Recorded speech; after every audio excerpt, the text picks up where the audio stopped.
Last episode, we ended in a flurry. Erebus used his newfound gauntlet to absolutely wreck a couple of crimson spiders. Devon used his Healy magics to cure the large gnome of his disease of death. And Drigi, the potentially psycho or maybe possessed Loxodon, acted out in a craze. Regardless, the whole group banded together to chase the necromancing witch they were fighting farther into her lair. Once they had done this, they found that the witch herself had escaped through a back door, but she left behind the dragonborn the party were after. This was not enough for Drigi, the elephant woman, as she chased after the witch in search of a key to the Scaled One's cage. She was pursued by her friend, I guess, Cock, and later the large gnome also ran down the secret exit of the caves. Drigi and Cock chased the witch until eventually they were met with the light of Hydros at the end of the tunnel. As this happened, the Loxodon froze in place and seemingly began to transform back into a version of herself from but a day ago. And this is exactly where we will begin. So, Cock, the light-colored pearly stone walls open up, and you can see the wasteland down below from your perched mountain view. As I described last session, you see a little ways out in a westerly direction from the base of the mountain is a small village. Huts, tents, and a larger stone building at the center make it clear that you're looking at a town. To the east, a little closer to where the mountain touches the dusty surface of the wasteland, you believe you see a waterfall, but it's dark, very similar in color to the Pooh River that flowed throughout the caves, that seemingly has broken out of its cave prison. And you think you can even smell it from here. But there is something else. Give me a perception check. Yes. 6. Okay. There is like a little land platform that extends out near the waterfall. You can't really see anything other than maybe like a stone bench or something that reflects in your vision. What would you like to do? There's a lot of bullshit that has happened. You haven't really gotten any of the answers that you came for when you came to this planet. The anomaly, the artifact, was a living, breathing creature that you haven't really interacted with yourself, and obviously Balaka is dead, and Drigi is some sort of raging psychopath who is currently passed out in her own puke. I'd like to try to pick up Drigi and take her back to meet up with the other people now that she is subdued. Okay. Yeah, so give me just like a basic athletics as you... It won't be too difficult to lift her up. You have, I think, a base amount of strength. I always picture you as quite strong, but... 1A1. Yeah. So, a few things happen. You lean over to go and pick her up. You pull on her body. She does not look to be in a good state. I mean, her arms and her legs have gone from looking muscular and full of color to flimsy and pale. The lower part of her robes, I think I described last time, are just tattered and torn. And the thing you notice as you lift her up, there's two things actually. One, the possessed version of Drigi was running around talking, and you now realize that she was doing all of this without an oxygen mask on. However, now that she's returned to her normal form, you have no idea if she's struggling to breathe or not. The other thing is, the pool of vomit that she was laying in had some odd substance in it. There are these small white balls that are probably the size of a marble, but they glow, lying in the pool that she vomited out. But yeah, you lift her up. You sort of carrying her over your shoulder, or in like marriage style or bridal style? Yeah, over my shoulder. Okay. Yeah, you lift her up over your shoulder, and you begin to walk back down back into the cave. Yeah, I'll do that for now. As you do that, you suddenly hear the sound of loud stomping feet coming down the stone pathway. Before you have a chance to even really understand what's happening, the large gnome comes barreling past you out of the cave. You can see him glancing around, clearly searching for the witch. But yeah, as you do that, you just walk down back towards where the rest of the party were. The rest of the party were still in the necromancer's bedchambers that she abandoned in a panic. Just a small 30-foot long stone room with a cot in the corner, a silver chest that had just been emptied on the southern wall. And at the end of last episode, Reinhardt, Erebus, and Devon had rescued the young nameless dragonborn and begun conversing with a strange character, a leather journal with a human mouth sewn to the front, surrounded in ancient runes. That conversation now continues. Unless there's anything else you guys want to do. So I believe Reinhardt had just...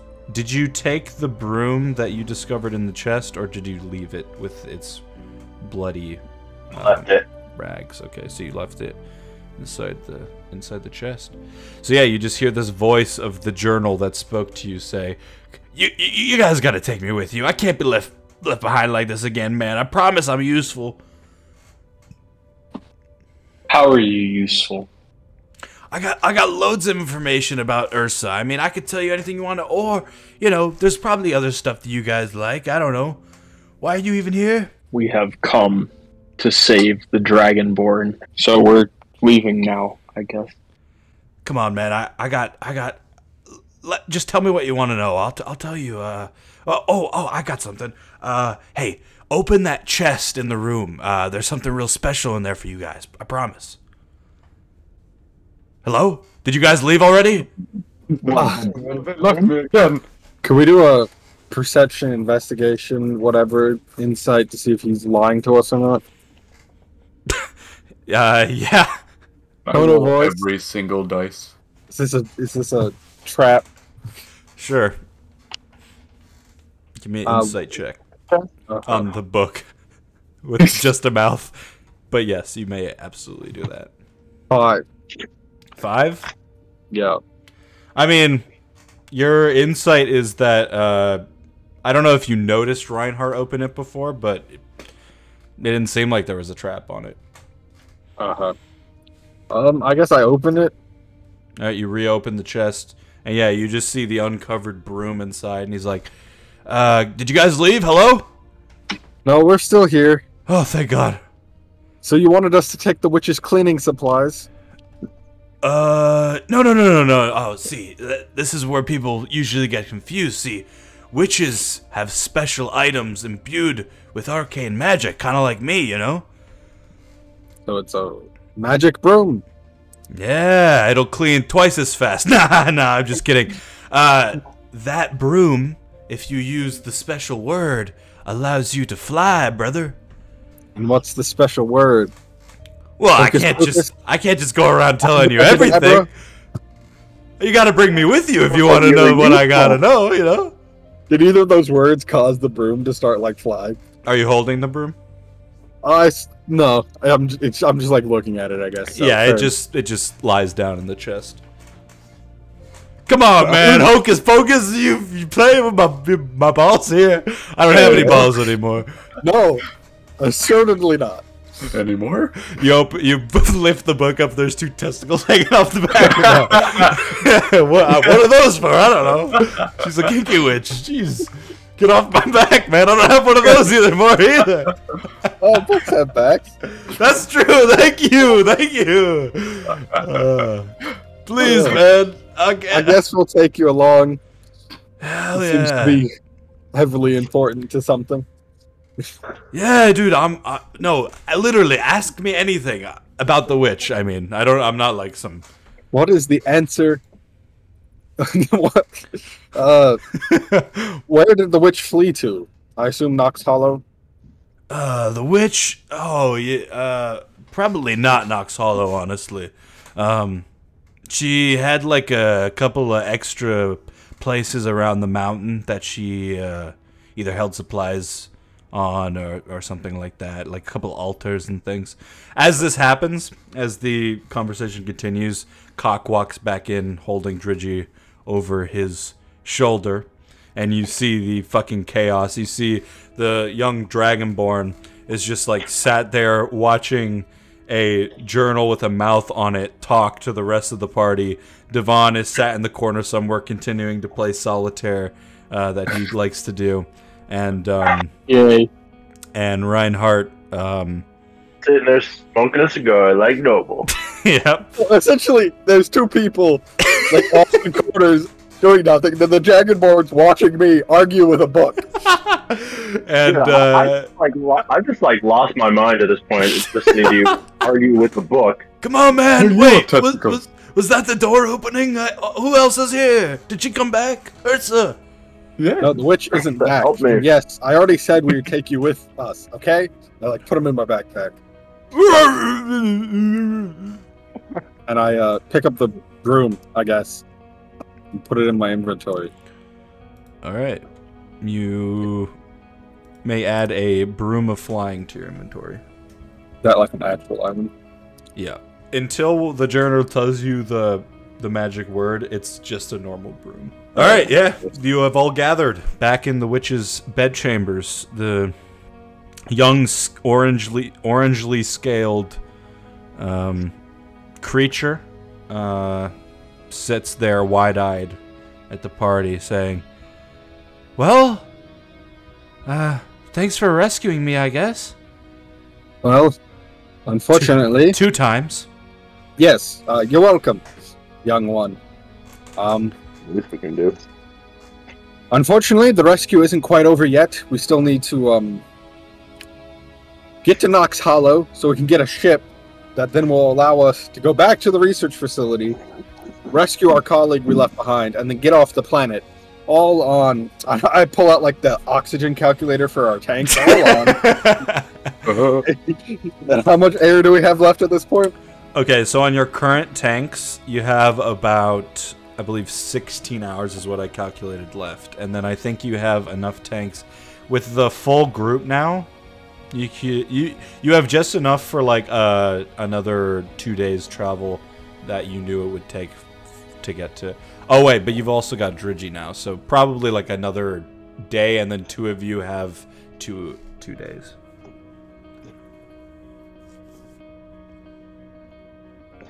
How far away is Knox Hollow? You remember Anastasia saying it takes about 2 days to get there? You're not quite sure how long you've been in these caves?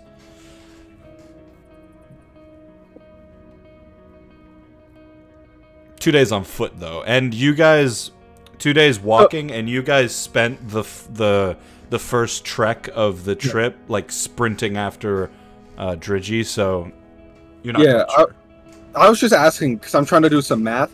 How much would you say all of us weigh combined? I think there's a way to actually calculate that, no?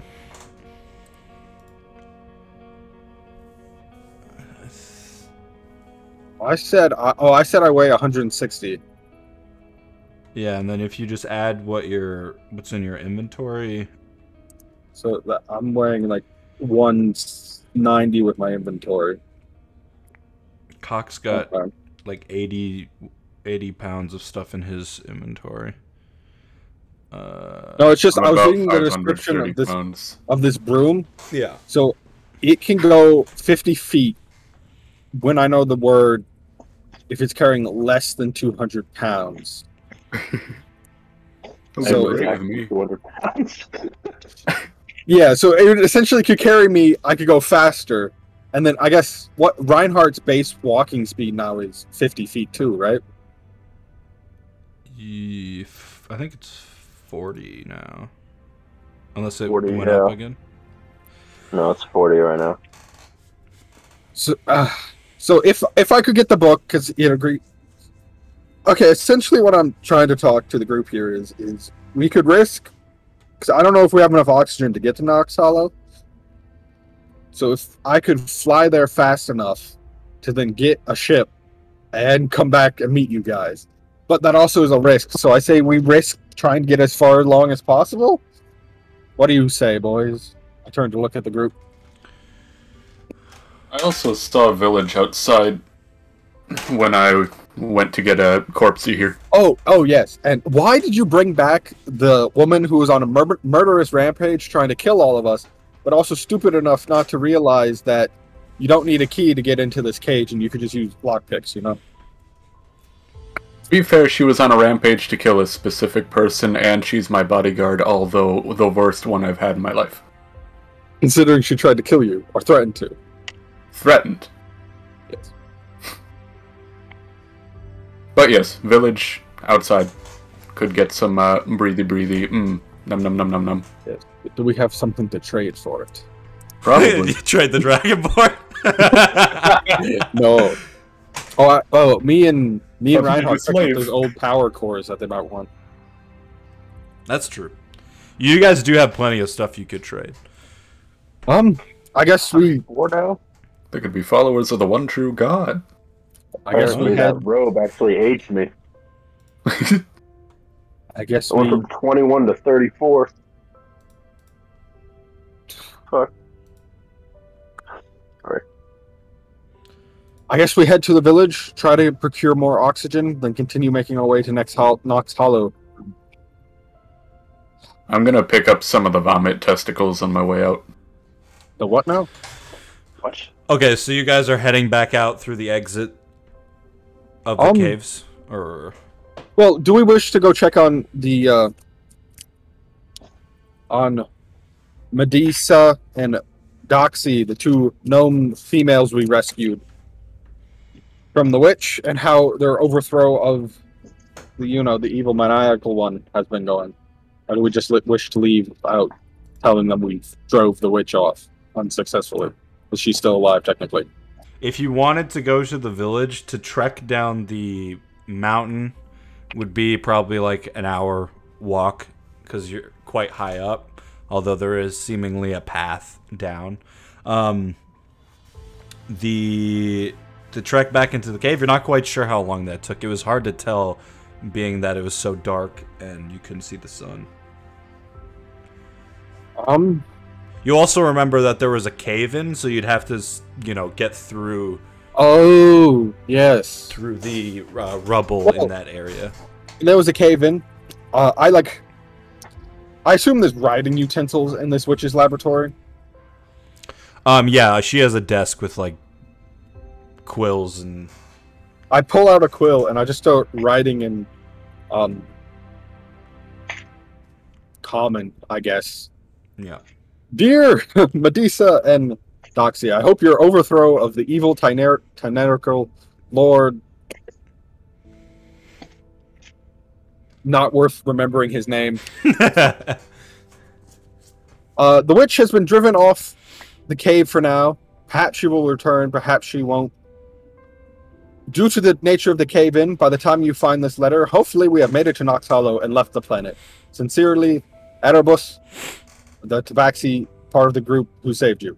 And then I pull out one of my daggers and sort of stick it to the desk. And then I'm like, all right, let's head to the village. How many daggers do you have? 2, so I'm actually leaving one behind. I respect it. Alright, so you guys start heading back out. Is there anything else the rest of the party want to do before they go? You guys have pretty thoroughly searched this room. So. Will the child, who we need to get a name for, slow us down unless one of us carries him? No, he seems... While he is small, he seems quick and, quite athletic, actually. Alright. Well, I make sure he's, in front of me at all times as we start walking towards the village. He's like, now that I'm awake, hopefully no one will be able to steal me away so easily. I apologize for that. Oh, it's not your issue. We should have... I thought we were safe in an abandoned research facility with allies around us. You say, staring at the unconscious Dridgy over his shoulder. Slowly sharpening my claws on the wall. Yeah, and the Dragonborn says, like, you know, the weird part is, as violent as she seemed, she didn't actually feel like a threat. She just seemed almost stupid in a daze, you know? Not to offend anyone, just an observation. It didn't feel like she was trying to kill me. It just felt like she wanted me, you know? Yes, perhaps some magic the witch was working corrupted her mind. Or perhaps it was the magic of the changelings, for we do not know much about them and their purpose here. Changelings? That sounds so familiar. Yeah, you were unconscious. No. They were the ones who attacked the place you originally woke up at, and the reason we rescued you in the first place, to save you from being captured by them. Oh. Why? So maybe that's where you heard it. But why, you were also... why am I so important? I don't know. Yeah. Oh. Fair enough. I was not filled in on that information. My job was to... I actually don't really know why they had me sitting there. They weren't very clear on what someone of my particular expertise was needed at a research station for. Yeah, the Dragonborn looks pensive and lost in thought as he seemingly is searching through his memory, trying to figure out who he is and why he's here. I pulled the book back out. I'm like, terribly rude of me. I never quite got a name for you. Oh, God, sorry, my tongue's all dry now. Got any water or something? I have shit. To be completely honest, I don't think we do, unless our rations... Your rations would definitely have water, yeah. Oh, I also have a water skin. I pour a little bit of that into his mouth. Drop a little drop on his tongue. Oh, that's so much better. Thanks, man. Hey, yeah, no, I'm Xanath. Or I was when I was alive. Or, sorry, when I was not a talking book. Xanath? Is that what you said? Yeah. Xanax. I'm the little Xan. On the beat. We are taking you with what are your us. guys' names? You may call me Erebus. Nice, nice. The rest of the party, we have Devon over there playing solitaire. Not that you can see him. Sorry about that. We got Reinhardt over there, smoking. Looks a little dazed and out of it. We got Cock. I know it sounds dirty, but it's spelled differently, and No, it I'm sounds sure you're dirty, very but it's clean. even worse. exactly. So much And then we got an unconscious, raging cyclomaniac who tried to kill all of us. I don't know why we're bringing her along. And then we got our young friend, who doesn't have a name, and we haven't thought of one to give him yet. So little guy, yeah. yes. And Dragonborn's like, hi, you're not gonna tell everyone that thing I said. No, that was way too embarrassing. Your secret's safe with me. What? do you want to insight him? No. I was making a joke, like, for us. Right, no. That's fine. So yeah, you guys gather up your things, and begin heading back out the cave exit. It's quite a long... I got a name for the kid, if you guys agree. Yep. Because his arrival and discovery caused our worlds to end, he can be Alduin. Young crap. No, Oh my god. Oh, not again. Anyone have a disagreement on Alduin? I'm fine with it. I like it. Cool. The Dragonborn poses for a second. He's like, yeah, I like that. Your opinion doesn't matter. Well, let us go, young Alduin, and achieve our destinies together. Hell Start yeah. walking out of this cave. Yeah, so you guys begin the trek. About... Did we... Sorry, Did go Cock put oxygen and like an oxygen rebreather back on his bodyguard, or is she just suffocated to death by this point? He hasn't said that he's done that. So... So I've been enjoying watching. You her guys don't face have an slowly. extra one, actually. We don't. So. I'm just enjoying watching her face slowly turn blue as she suffocates. But yeah, so you guys continue heading down about 10 minutes through these caves on walking. Then you exit out to the sort of... You realize now that it's about, for Earth terms, like 3 p.m. Sun's not going down quite yet, so it's quite bright out. And as you exit out, you can now see the large gnome in that area that I described earlier to Andrew. So there's like this, in the east to you, coming off the mountain, there's this dark black pool that smells of the feces cave that you guys saw earlier. And it flows out into a waterfall river, and the large gnome is on this like extended out land platform on his knees, just sitting there staring at the Pooh River. Ah, my friend. You guys walk down to him. Alfred. He doesn't respond. Are you upset that the witch got away? I'm starting to realize that I don't have the kind of powers I need to last in this world. No one truly ever has the powers to last indefinitely.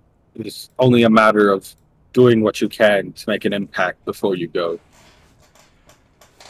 Yeah, that sounds all good and stuff, but she literally, like I had her, man. She was right here. I ran up on her. She just looked back at me with this face of, oh, you fool. That's how everyone looks at me. Next thing I know, she's jumping into the Pooh River and she's gone.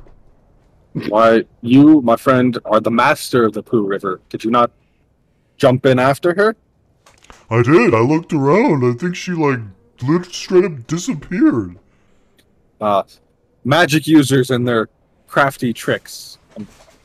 I'm like looking to my like magic user companions like, I don't actually mean any of this. I'm just trying to cheer up this horrifyingly strong man who punched me in the face. Yeah, give me a persuasion roll, Erebus. And the large gnome gets up and he kicks into the Pooh River, and it like a bunch of poo goes 18. up into the air. He's like, you know what, Cat? You're right. I just gotta be good at what I'm good at, and maybe the others were right. Maybe I don't need Lord Zugnut. He's looking all angrily up into the sky. He never acknowledged me, and the one time he did, he told me to leave. Ah, that is harsh, my friend. He kicks the poo again. You heard what I got on the dice roll, right? Yeah. Okay. Well, we have our own journey to complete to help protect young Alduin here and make sure those we left behind in our place of origin on this planet aren't met with disaster and end. We must reach Nox Hollow to acquire a ship. If you feel there is nothing left for you here in these mountains, I sort of look, gauging everybody's reaction. Like, I'm about to invite this dude to join us. Does anyone else, like, sort of have an issue with that? I'm sort of, like, glancing with my eyes, hoping they kept up with the conversation. A thumbs up. I do not care. Alright, I'm Erebus. clutching my bag of shit. Give me persuasion with advantage. If you feel there's nothing left for you to accomplish here, perhaps you can improve your strength to face this witch again by journeying with us. Unnatural 20. The large gnome that you've now discovered is also named Althen, or was at some point in his life. Looks back towards the pool of poop. And looks back towards the party as well. And just says, I'm starting to think I'm not even a gnome. My friend, you can be whatever you wish to be. Well said. Maybe the family I so desperately wanted was in front of me the whole time. and you can now see poo-stained tears rolling down his face. And he runs over, and he picks Erebus up in a big hug, starts jiggling him around. I love you guys. I love you guys. He puts you down, goes over to Reinhardt, picks him up with a big hug.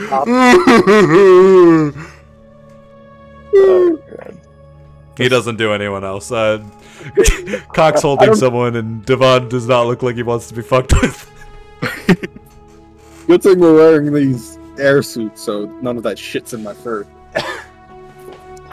My hair. I also think I need a shower at some point. Yes, my friends. That will be one of the first things we do when we get to a place with a shower. For sanitary reasons. We don't want to spread dysentery amongst the group. Alright, you guys have earned your first, I guess, official companion. I guess technically the Dragonborn as well. Or Alduin, I should say. I guess I have recruited the third person to our little party. Alduin, Xanath, and... Yeah, the party grows. And we'll see what comes of Dridgy. So, are you guys going to head to the sort of village that Cock noticed? Yeah, you can all see it now. It's quite small. In the distance, you see tons of, like, probably 24 tents and huts, and then in the middle there's like this large stone building that extends up about 2 floors. The rest, everyone can make perception checks. Can I just use my passive? Passive is not quite high enough for this. So this is as you guys are heading down now, this path that weaves down the mountain that you guys are exiting out of. Unnatural 20. That is pretty damn good. 23. 23, that is also pretty damn good. 7. 7. 16. 16. I love this cape. It's pretty powerful. Yeah. As we were like walking to the village, I pull out the broom of flying. During that time, just talking to Xanath and stuff, did he give me like the... He hasn't given you the word yet. You haven't asked him for it. Xanath, my friend, we have taken you with us out of the cave. You can feel the wind in your book pages. Could I have the word for the broom, perhaps, now? Xanath will say, yes, just, promise me you're not gonna just chuck me on the side of the road first chance you get, you know? I was not planning on it. Often, magical items that have enough intelligence to speak are quite worth keeping around. Give me an insight, actually, Erebus. Another insight on the journal. 11. Yeah, you're starting to get the feeling that whoever this person was, whether in his other life or now in journal form, has developed immense attachment issues. Probably hasn't had a lot of good friends in his time. He will tell you, he says, so the word that she used to make it work was Axul. A-X-U-E-L. That's the word I heard every time we started flying. So, the rest of you, with your perception checks. That was leading somewhere. Does anyone want this? I already have 2 other magic items, and I don't want to be hogging them, me and Jacob having everything, so does anyone want a broom of flying? It goes 50 feet when you're way less than 200 pounds, but it's 30 feet flying if it's less than 400 pounds. We'll make it go 1 foot an hour if I use it. I need to see the orc on a broom. You wish for it, Devon? Sure. Alright, then The you can magic add solitaire broom. broom of flying to your inventory, and the word to use it is Axul. Alright, so, the rest of you, as you travel down this mountain passage, Cock, you are sort of skipping along, Dridgy on your shoulder. You notice there are like piles of stones outside of the village, just like these small piles. Some of them are quite big. There's these rocks stacked up on top of each other. Reinhardt and Erebus, you also notice this. But another thing you notice is sort of tucked away behind one of these piles of stones, clearly trying to be hidden in some way, you see some sort of like Land Rover. More like a motorcycle version, but you believe that this is one of the ones that came from the Dothan facility. Is this in the village? It's like these stones are like stacked up outside, so they're like around the village, and this It's a wall. this machine, yeah, but there's quite a few gaps. It's not it doesn't look like it's necessarily It's a made to shitty be a wall. wall. Yeah, basically, it's like a signifier that this is the area that the settlement is within. Yeah, you see one of these things. Well, you guys just continue traveling? I gesture to the rest of the party. See over there? I believe that's one of the research facility's land vehicles we were trying to acquire in order to get to Nox Hollow faster. It either means more of those changeling Marathas have already taken over this village, or some of our compatriots who escaped and left us behind are hiding out in this village. Shall we go see which is which? Then we can take it. Yes. Yes. Yes.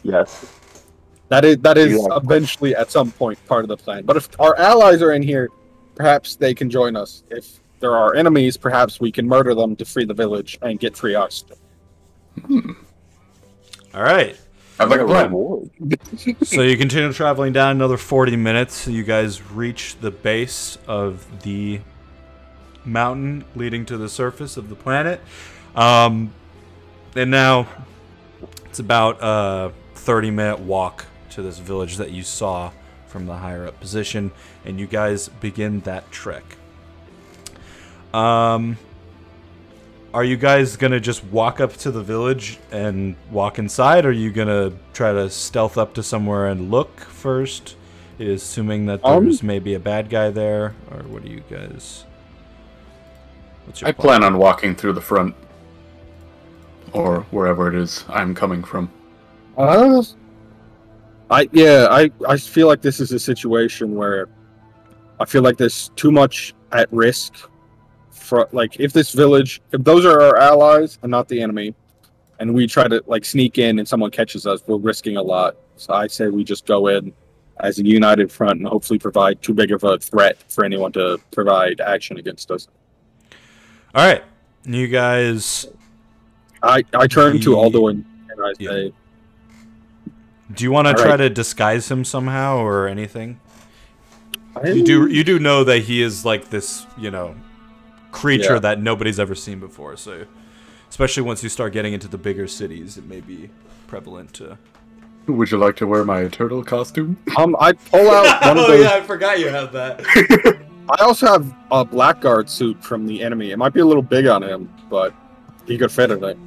You want to disguise him as the bad guys? That's all I have. I love the idea of the fucking small dragonborn wearing the fucking huge ass turtle suit. That's so funny. Of course he's a turtle. He's just molting. Yes. Turtle He's and a training. youngling.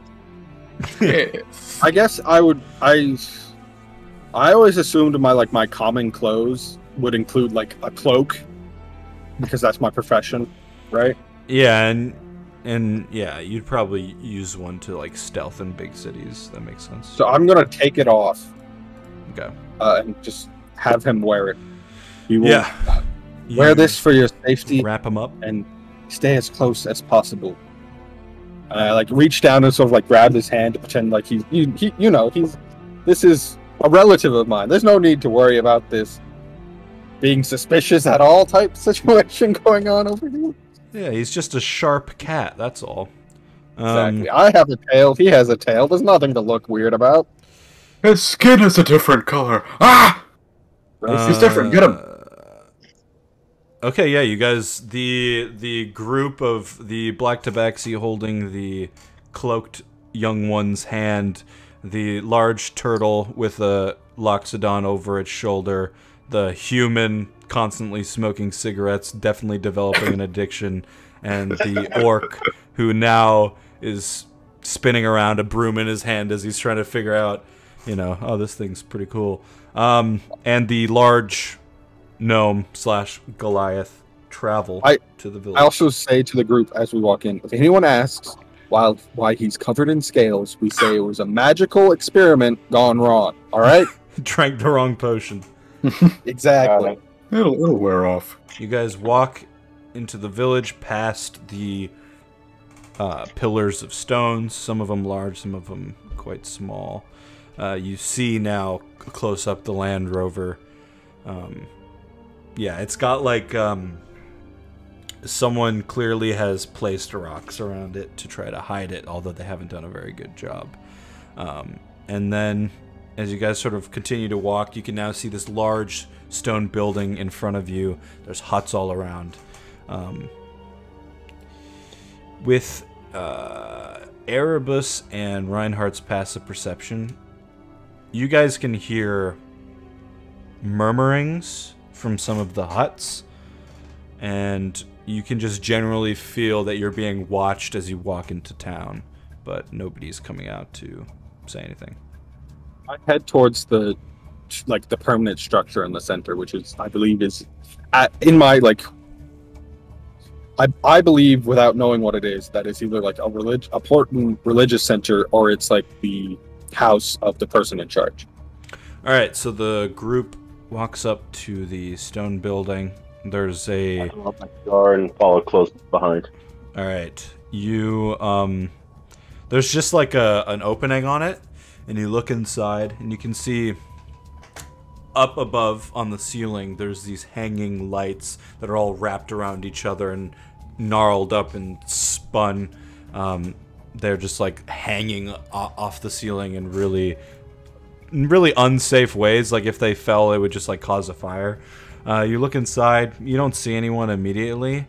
As that happens, the rest of you that aren't looking inside the door, and Erebus as well, you begin to hear some sort of drum.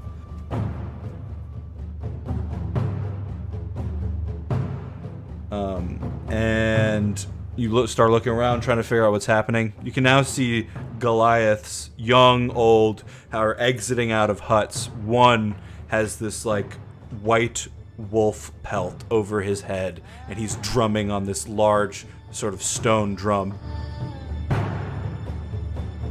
And you begin hearing just chanting of Bruca And fight this thing. just like ancestral chants.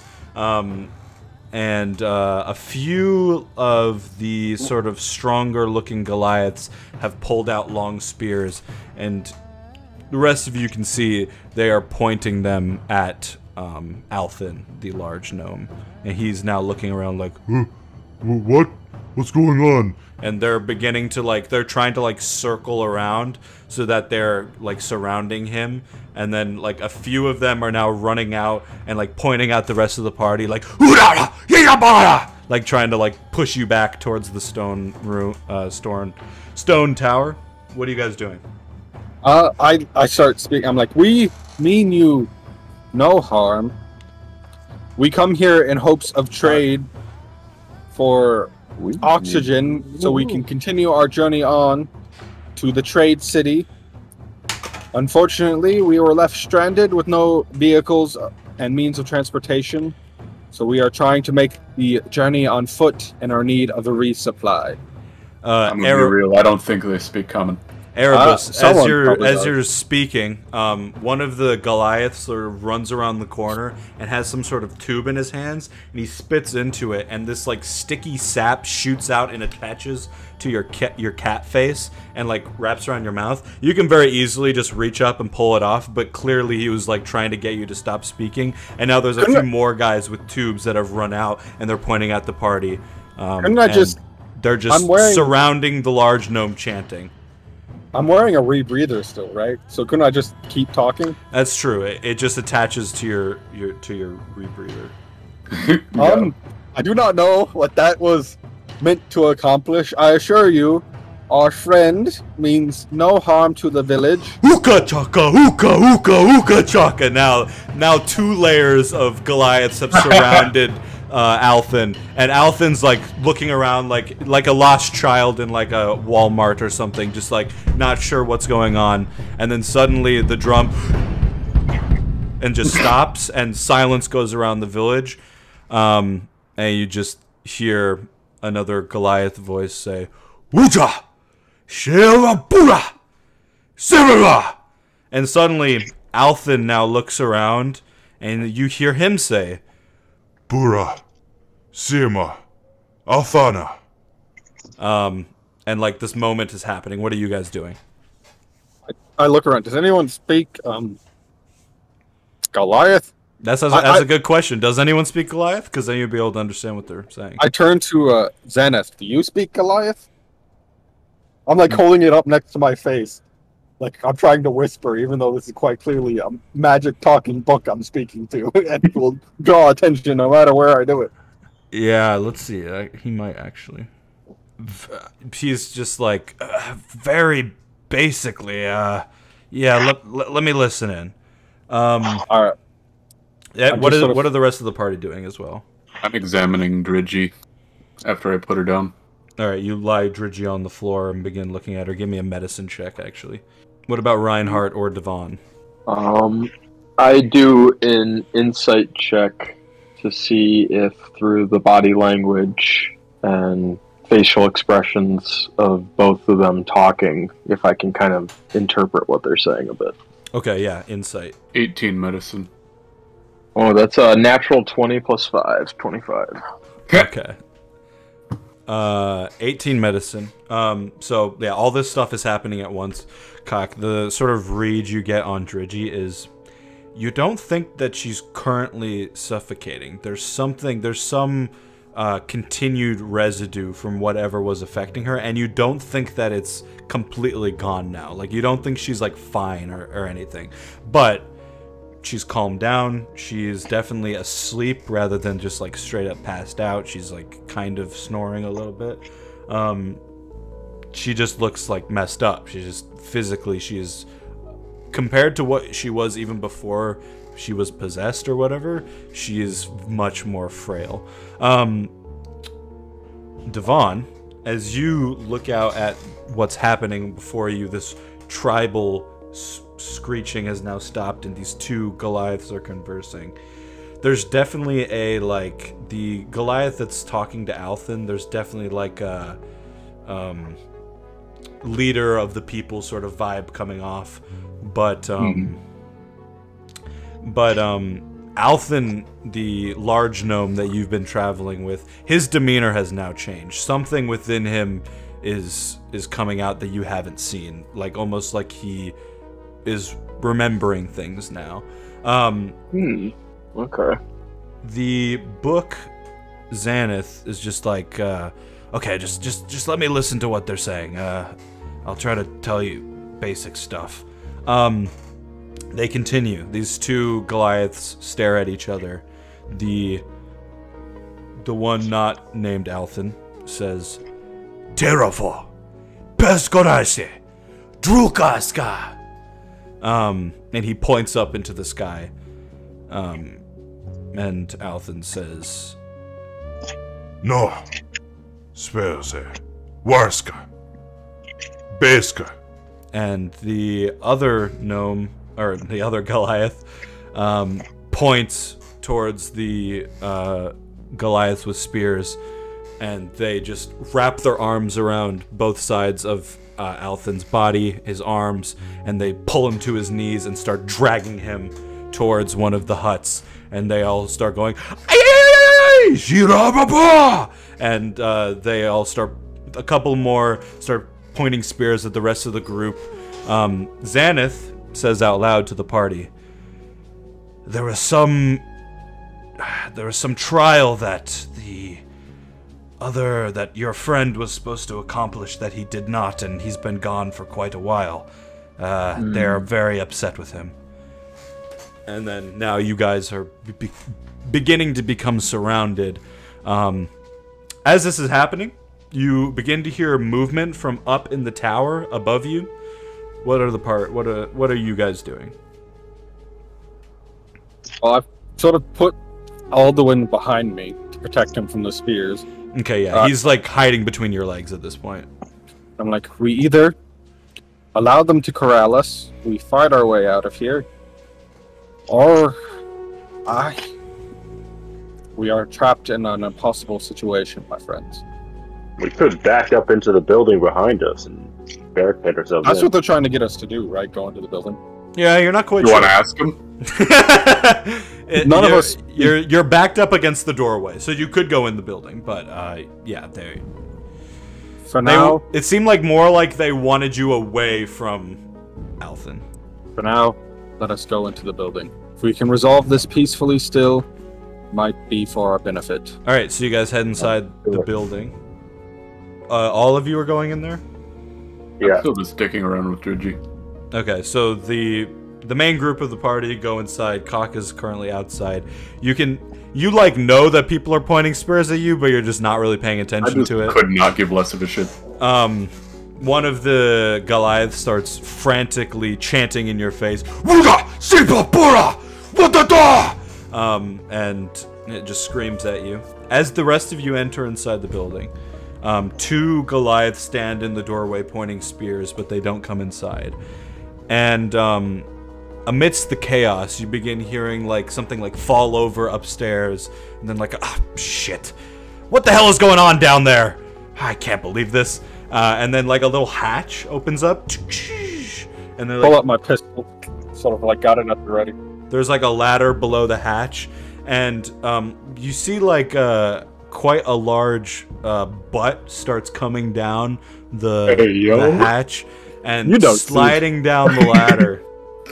You guys all see. Okay, so in an instance as this is happening, I'm having to do two things at once now. Cock, you're going to begin to feel arms grab onto you. Give me a strength saving throw. Natural 20, so 25. So yeah, you feel these two Goliaths, these like 7-foot large muscular creatures grab onto you and trying to like pull you back with your arms. And you're just like, you just pull forward away from them and go back to Dridgy, and they both look at each other like, what the fuck? But as that happens, this figure inside the room with the party turns around, and instantly, Reinhardt, Erebus, and Devon, you guys recognize this figure. This is Nick Umboy. He is a gray-skinned, white-haired male dwarf with a short beard. He has like engineer equipment on his body, and you recognize him as the engineer of the Vindicta. But now he has a large sort of created out of rocks and like bones headdress on his head, and he turns around and looks at you guys, and he's like, "What the hell is going on with you?" Oh shit. It was like, sub Nick. Seems someone has abandoned ship. Seems Hey, someone guys. has some explaining to do. Hey guys! Oh my gosh! Oh, thank God you're here. As this happens, outside, the two Goliaths are gonna attempt to grab, once again, so another strength saving throw. Just repeatedly, fuck off. This time a few more Goliaths pile on as well. Just trying to pull you off. Entire army comes in. Go full turtle mode in his shell. 17. Continuing my trend of not being able to roll for shit, just like 4 of them are now like grabbing onto you. They're not letting go, but you're just not allowing them to take you away as you continue to stare at Dridgy. So meanwhile, inside the stone tower, I'm assuming by that headdress, and the fact you're living in the only permanent building in this town, Nick, You've either become the head priest or the chief of this town, and we could use your help right about now. Oh shit, oh shit. Oh my gosh, you have no idea how glad I am to see you guys. Okay, he now looks at the two Goliaths standing in the doorway, and they're going, Huda! Sebo, sebo! Yeah, 1 second. And he's like, okay, guys, just follow my lead, and I'll get you the fuck out of here. And he runs over to the two Goliaths, and he starts conversing with them. Is there anything you guys want to do as this is happening? Nick, they kidnapped one of our companions to go have a trial or something. Any chance we could learn more about that? He continues talking to the two Goliaths, and he turns around and he's like, listen guys, you're just gonna have to trust me. I know you probably fucking don't right now, and I apologize for everything that's happened. And now these two Goliaths walk inside. Apologize? Two spears pointing at you guys, and they start pointing towards the door. Which door? The one upstairs or the one out? The one that exits out, yeah. Can I do like a perception? See if the situation is in our favor or something? Yeah, you can insight Nick to see if you can get 16. any information. As that happens, now 10 Goliaths surround Cock and are gonna try to pull him off of Dridgy. Oh my god, dude, this is you're having a giggle, mate. Oh my god. I'm not even joking. So I rolled 4 sets of 2 dice. 3 of the sets had natural ones. How does that happen? Mathematically, that doesn't make sense. All right, what'd you get? What'd you get for your strength save? I got a 21. So the 10 Goliaths, one of them runs in front of you and wraps their arm around your throat, and they pull you to the ground, but they just cannot get you to move an inch anymore. They're all just so confused. I'm gonna grab one of their throats as well. Yeah, you grab onto one of their throats. They're all like looking at. There's like this weird masculine energy that's happening as this. This weird situation happens on the floor. Inside, I'm also threatening them in Abyssal. Inside the tower. So your insight check.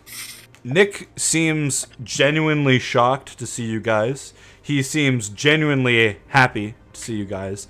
But there's also this, there's a bit of shakiness to him. He isn't quite sure what to do in this situation. But these two Goliaths point spears at you, and they're pointing, saying, "Muah! Muah!"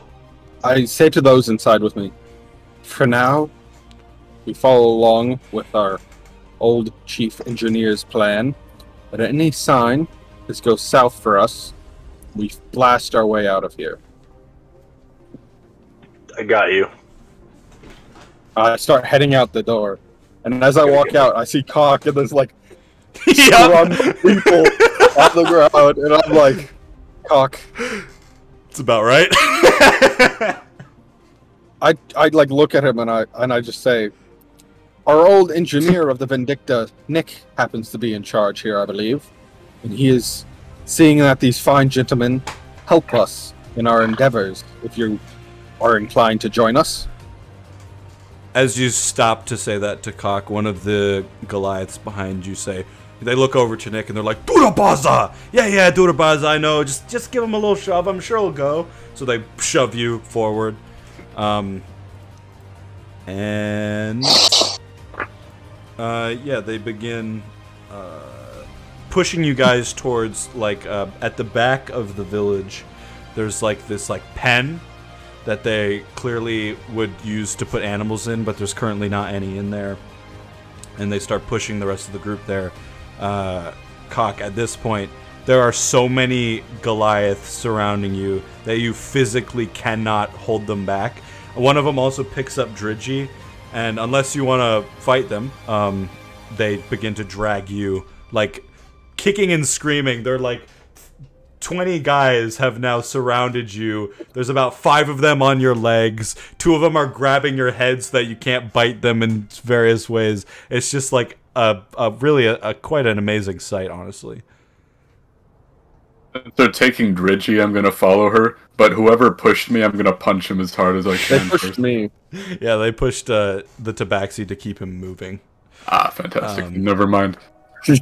And yeah. Oh, you know what would have been hilarious that I could have, I should have given to Cock in this moment. I should have like reached down and like on the ground put the immovable rod and activated him. Like, hold on. The immovable rod in my butt, and I'm sitting on the ground. That's amazing. So yeah, they push the rest of the group inside. They lay Dridgy down. Cock again is like he's letting them take him, and then the 20 guys start heaving and hoeing, and they're gonna like toss him into the pen. Give me a dex save, Cock. 18. So yeah, they sort of throw you, trying to get you to land on your ass or something, but you just sort of land on your feet and look back at them, and they all just sigh and start pointing weapons, just looking at you guys. I barrel through the other side of the cage. Do you want to barrel through the other side of the cage? Can I No, reach? Okay. that'd be funny for comedic effect. And yeah, the group, Alduin is hugging on to Erebus's legs, like, oh my god, what the hell is happening? I'm in another cage. I like squat down and put both my hands on either side of his face and like, it is all right, little one. It's like a wooden cage, right? Yeah, it's like a pen that you would keep animals in. They were trying to toss Cock into like the poop area, but he just landed on his 2 feet and was fine. Oh, if he knew he was in the Me landing in the figuring poop out area. that they were going to throw me in the poop area, I take out my bag of poop. You're like, pour it I around like me. poop, guys. You fucked up. I just say to Alduin, I'm like, this is not a cage that can actually hold us. One of our crew members from the ship, the Vindicta, seems to be in charge here. He said he would help us.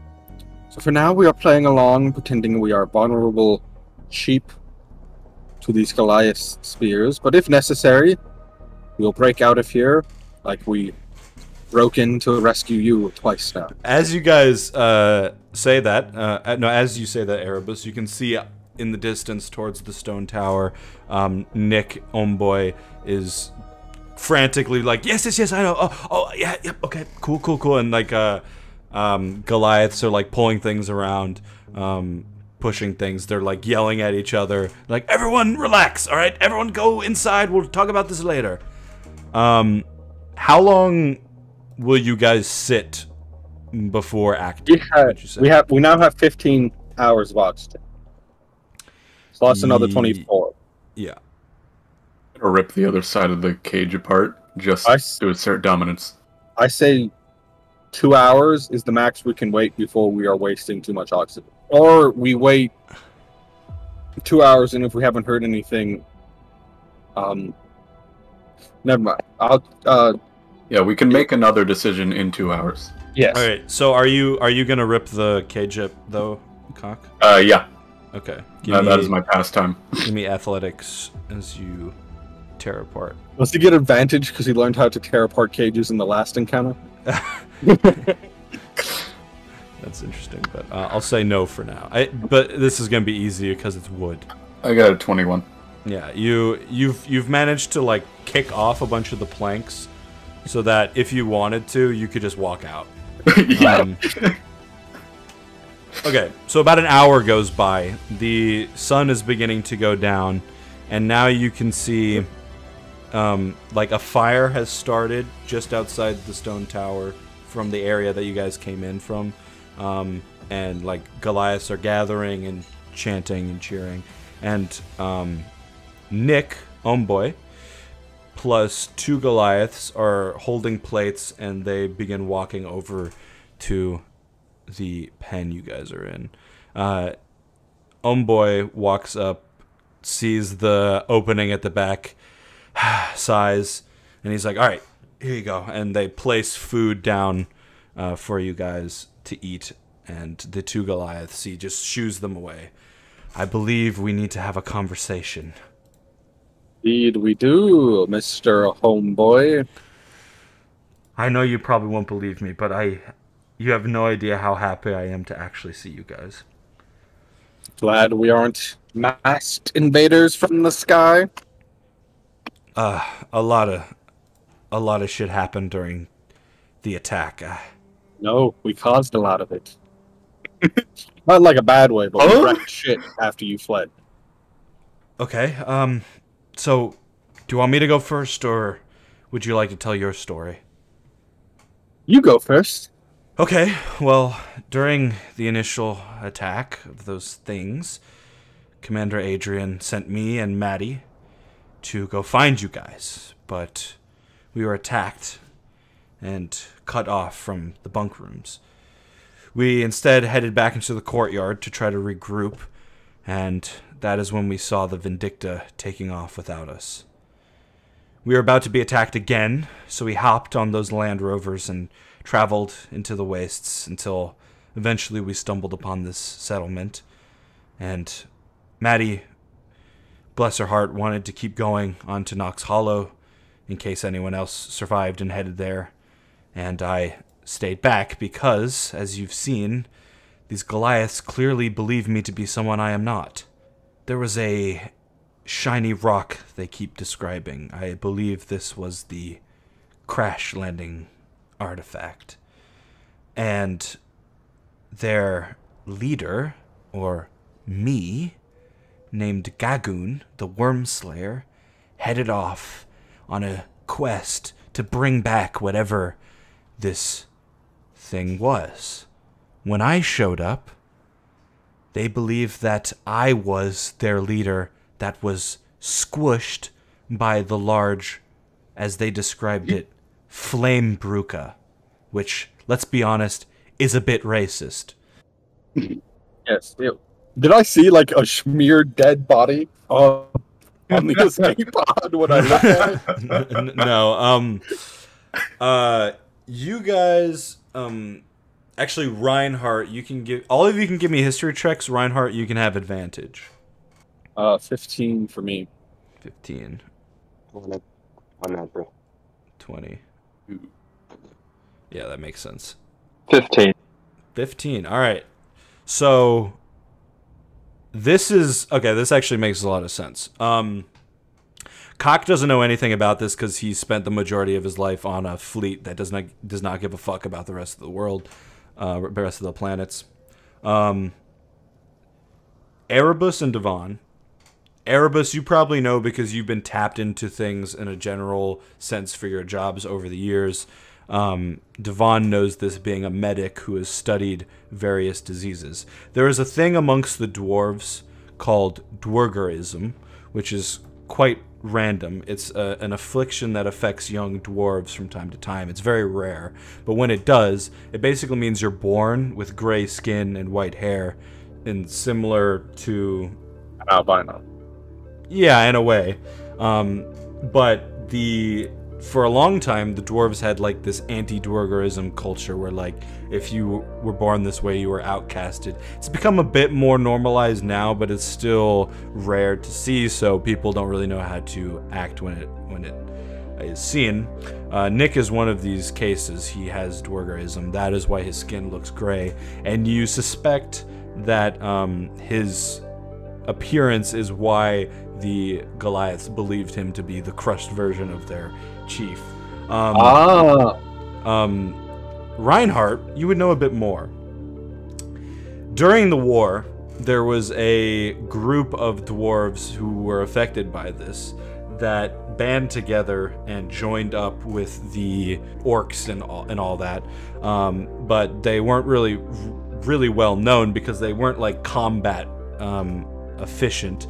They weren't fighters so much as they were like researchers. They would provide information about sort of the weaponry that the true prophets were using, things like that. They would also provide materials from old dwarven mines and stuff like that. So they were viewed as traders, and that's why there's this connotation around them, especially with some of the some of the planets like Elfir and Vegarok that were more involved in the war. But yeah, the Goliaths kept bringing up a Druka, a flame Bruca, and saying that I was this Gugan or Gagoon or something like that. Anyway, because of this, I wanted to see if anyone else came this direction, any other survivors. Perhaps I could lead them in a direction towards Nox Hollow, but I'm glad that it worked out in the end, you know? Yes. Besides one researcher who stayed behind because they were not fit for the task, we are all that remains of those of us who are at the facility. What about Commander, Captain? Did they make it to the Vindicta? Leon, Adrian. We have not seen him, dead or alive. Perhaps he was on the Vindicta when it flew off without us. The commander, or captain, died defending some information before handing it off to us. He then sacrificed himself to give us time to gather our weapons from the armory. So, there is that. Oh, God.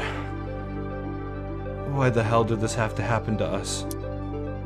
Because we were sent on a mission of such importance, they didn't tell us anything about it. And that type of secrecy is always bound to draw the worst of the world to it. Yes. Well, you guys should all eat up, get your strength, because I haven't told you the worst of it yet. What's that? Do any of you actually eat the food, or are you just letting it sit there? I pull out some of our rations and start eating that. It's like the food that they provided is like cooked tail of some sort of creature, like a. Yeah, I'm eating our rations. Okay, you may mark off one of your rations. Does anyone want to eat their food? Yeah, I'll eat some tail. All right, you start eating it. This is some of the best tasting meat you've ever had. You're not quite sure what it is, but it's like a little bit rat-like in its texture, but it tastes quite... I'm a cat. I would have loved that. It's still there if you want it, but Nick says, the Goliath that you were traveling with, apparently he was tasked with defeating a large worm about a year ago. And he never accomplished this, and has been missing ever since, and his presence back in this village apparently has brought great shame, so in the morning they're going to kill him. Trial by combat. Well, he did have amnesia, if that helps at People all. and worms. Listen, I don't think that these folk quite understand what amnesia is. I mean, if it was ultimately up to me, I would free him and send you guys on your way, but... if I provided you with proof you found the flame Bruca, will that be enough power to convince them to spare our friend? What do you mean proof I found the flame Bruca? I pull out didn't. the orange scale that I found. Have you ever heard of lying? Yeah, that too. I pull out the orange scale that I found with Alduin in his cryo chamber, and I sort of show it to Nick. He looks at it. What is this? It's like a crystal? Is this what was in the fucking... Is this what the whole fucking thing was about? This fucking crystal? No, this was also there. But this was not the entirety of it, and at the moment, I don't really feel like I can trust you with the full... Listen, if you've got anything that can help this guy, I mean, seriously, I'm doing my best, but they have rituals here. They won't just listen to the chieftain and say, oh no, don't do that, and then they'll all stop. I didn't want them to fucking lock you guys up, but they were very adamant that you guys have to watch the ritual sacrifice of the... I mean, we could just... I have to watch walk it from out the in here. back This door. is bullshit. We could just walk out the back door. Walk out the whole document. Sorry, I'm just saying this is a very bad cage. I hand over the They scale. don't and often I'm take prisoners here. see The if prisoners this they is take able- are like large pigs and stuff like that. See if this is able to convince them of your divinity by finding the flame Bruca. Okay, That so let's just run over the plan here for a second. You want me to take this orange thing, walk over Yes. to them and be like, "Hey guys, remember like 2 days ago when I showed up here back from my journey? I actually forgot that I found the most important part, and because of that, you should let this guy go that has absolutely nothing to do with this." Or maybe you can. You're right. How many people that are he plan gonna, does is not he really going to work. fight? Unless there's... Was this all that you guys found? I mean, if there was some sort of weapon or something I could show them, perhaps that would... I don't know. Get them distracted, and then maybe you could sneak out and free him. I'm trying to give you guys options, but... Well, I did find this gauntlet that shoots fireballs. Well, I'm sorry, what? Flame Bruca, perhaps? I'm just holding it. It's like on my head. I did not notice this Just giant accidentally gauntlet fires it into the ground. that has gems on it. I mean, yeah, that would probably distract them long enough. My god, what... Is this the artifact? Perhaps. I'm not really quite sure what they qualified as the artifact. There were Give me a several. deception check.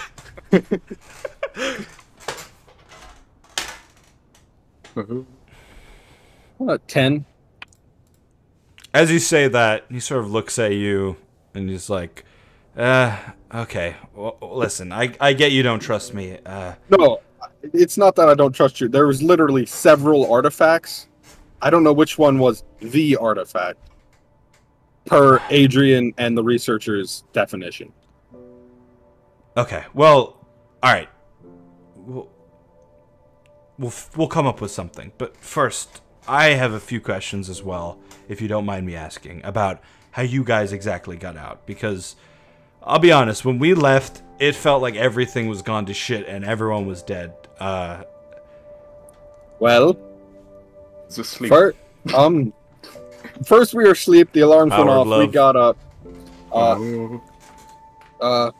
The whispers My of companions went out the door, I went through the vents, we met the captain, then we got noticed by the changeling marauder mercenaries.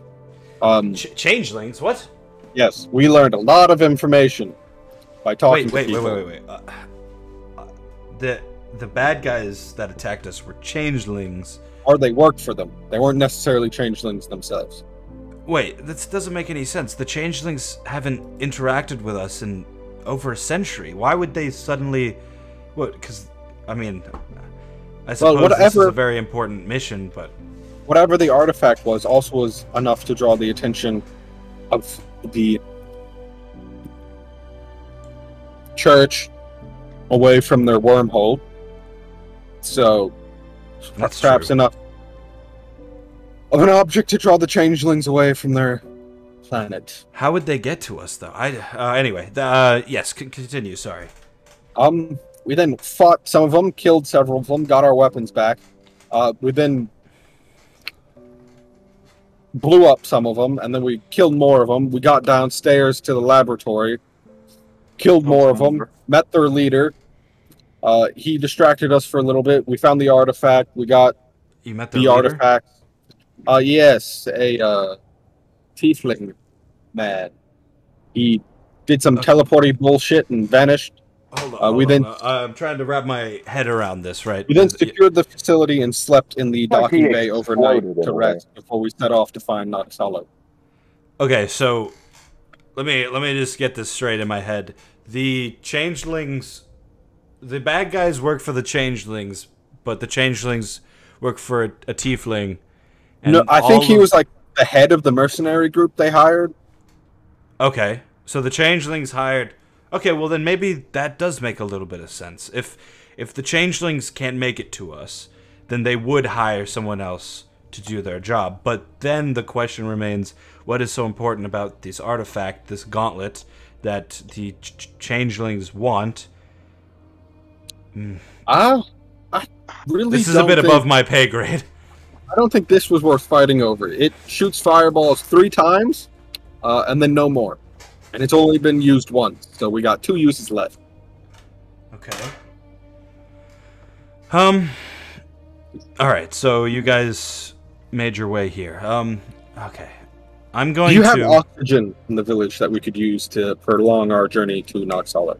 Yeah, so I actually, when I got here, their oxygen machine was a bit buggy, and using a bit of my chieftain expertise, wink wink, I managed to fix their machine. So I could get you guys oxygen, but obviously it could, you know, I'd have to make that transaction, and I don't know if you heard me or not. They are gonna kill your friend, and then they're gonna let you leave. Yes, I heard you. I'm formulating a plan. Okay. In my head, I say, when the fight starts, I sneak out. I stand there or something, and I shoot a fireball into the sky. And I don't know. Hopefully that makes them afraid enough to just leave us alone.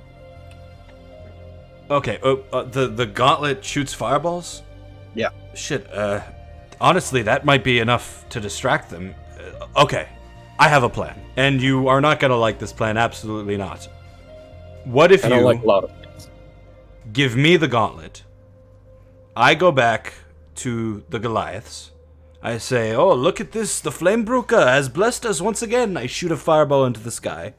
You all run out the gap that the turtle friend has made. You run to the tent where your Goliath friend is. You get him free, and then you all brick it the fuck out of here to Nox Hollow, and you save the day. And what about Nick the oxygen? Boy wins again. Oh shit, yeah. Okay. We'll if give I tell you an where hour, they are, or I was just saying maybe you could have people move them to a more safe location next to your bike outside, at least an extra day for all of us. And then when we escape, we could just go to your bike, pick up the oxygen, pick up your bike, and leave. you want to take my bike? We need to get there faster.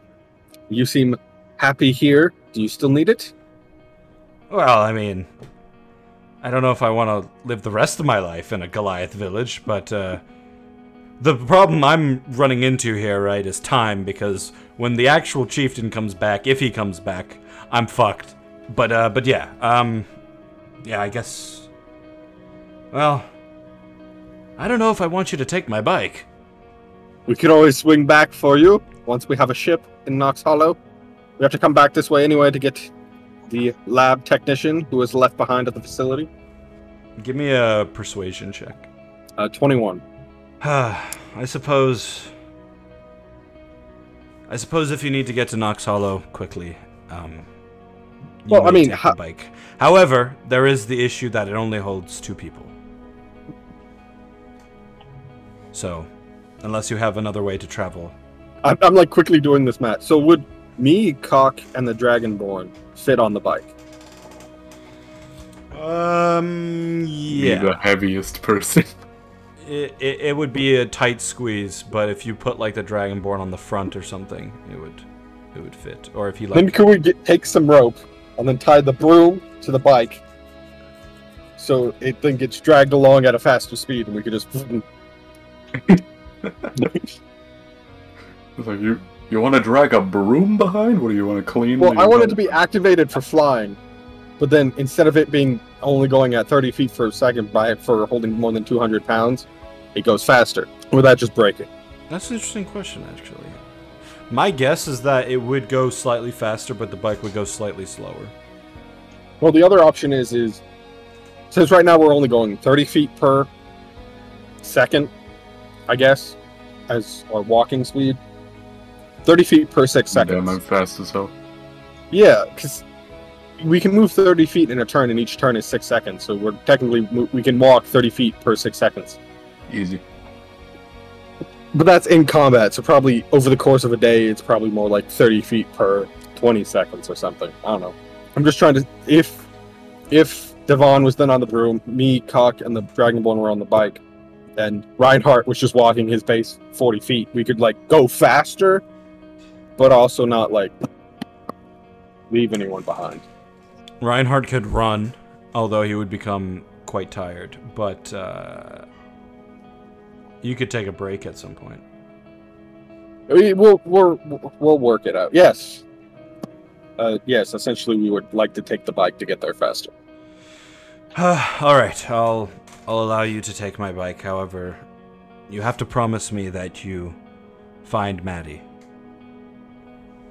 Yes. She didn't deserve all of this, and it would be a shame for no one else to make it out. All right, I'll are you giving me the gauntlet or? Would you Yeah, know how to use it? I hand him the gauntlet. I make sure What- everyone's awake and we're ready to go. Actually, what about the oxygen? Can we? I will have some of my Goliaths move what they believe to be something else to the bike. I take off the gauntlet and I hand it to him, and I'm like, if this does not work out, we will meet again as enemies.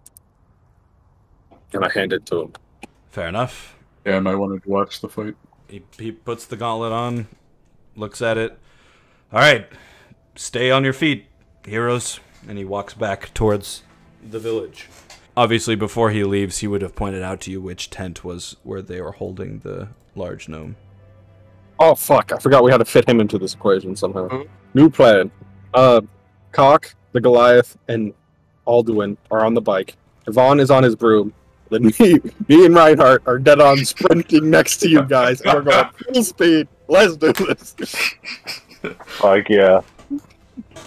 Because I will be walking my 30 feet in bonus action, sprinting. I guess every 6 seconds to do this. Let's go. Oh yeah. 60 feet. Let's do this. It's gonna be the silliest getaway of all time. I'm trying to All put right. the slow people onto the bike. Me and Reinhardt are fast enough that we can probably keep up speed with a bike for. A bike with two large idiots on it. Yeah, and then Devon's just flying. All right. Everyone agree with this plan? I turn to the group. I'm like, well, there goes part of my plan for getting us a ship in Knox Hollow to pawn off the gauntlet for its rubies and value. We'll find another way. Okay, so about 30 minutes goes by of you guys sitting in this cage. Cage in quotation marks. And a large beam or a large ball of light shoots up into the now darkening sky. And you just hear, "Ooh!" All right, let's go, boys. And I just shoot out from the Yeah. town. going after the large gnome. All right, stealth checks. Oh, yes, sir. Can I get advantage for its nighttime? And they're distracted by the fireball? The fireball has actually lit up the settlement, so you do not have advantage. 14. 14. 25. Natural 20. Jesus Christ. 19, which is a 20. All right. The party begins stealth sprinting towards the tent that Nick Omboy suggested that the large gnome was being held. You guys all sprint inside. You look around. You see the large gnome now sort of bound by ropes that connect up to the top of the tent. His arms in the air. He's on his knees, and his head is down. And you can see there are like scrape marks all over his arms. He doesn't seem to have noticed you. The large gnome? Yeah. Uh-huh. You can now hear coming from the town, Bruca, Bruca, Bruca, Bruca. And you can hear Nick's voice saying, yes, yes, yes, yes, Bruca, yes. Alfred, my friend, we are here to get you out of this situation we brought you to. He looks up, red eyes. Friends, Yes. Yes, we are your friends. I go and like cut him free. All right, you begin to cut the ropes with, I assume, your last dagger. Yeah. He looks. in the morning I will fight for my freedom. You need not do that. But we are freeing you now. They have dishonored themselves by making you weak, not able to fight at full strength. No, they are right. I deserve this. No one deserves to be fought to the death over a misunderstanding. You have a chance now to leave this life behind and come with us start anew. But if you wish to stay and face what will surely be your end, we will not stop you. Persuasion check. Yeah, persuasion check. 14. 14. So he's saying that. Cock is watching. What are you doing, Cock? Are you gonna do anything? As he cuts the ropes and speaks. I'm gonna watch the entrance of the tent to make sure no one just walks in and is like, oh, hey guys. Okay, interesting. I was just about to say. So you are watching the entrance, and Reinhardt, with your passive perception, Alduin, as he was running over, he made it inside the tent, but you can now see that like his tail was sticking out of the tent, and Cock, as you look, Reinhardt as well, you can see one of the Goliaths sort of notice that and is now walking over towards the tent. I will get myself ready to... I'll whip out my flail and also try to tell Mans to get his tail in the fucking tent right now. Alright, so you're like, you just motion to get further in. He like looks behind, oh shit, and scurries further in. The large gnome, as you say this, Erebus, is just like, You say these words, but I was weak for so long. I believed I truly was a gnome, not because of anything other than my own insecurities about being a Goliath. I don't feel strong the way they are. I'm different. you continue to cut, I assume, the ropes. Yes. Yeah, he's basically free at this point, and he just sits there, kneeled down, and is like, I don't know what to do. As that happens, you can guys, Erebus, even with your passive perception, you can now hear these footsteps coming. Make your decision quickly, for we must go. Yeah, the large gnome points at Alduin and says, This is the most important thing. and he will say, Make your way out the back of the tent. I will try to join you. and the large gnome stands up and starts heading towards the entrance to where the footsteps are coming.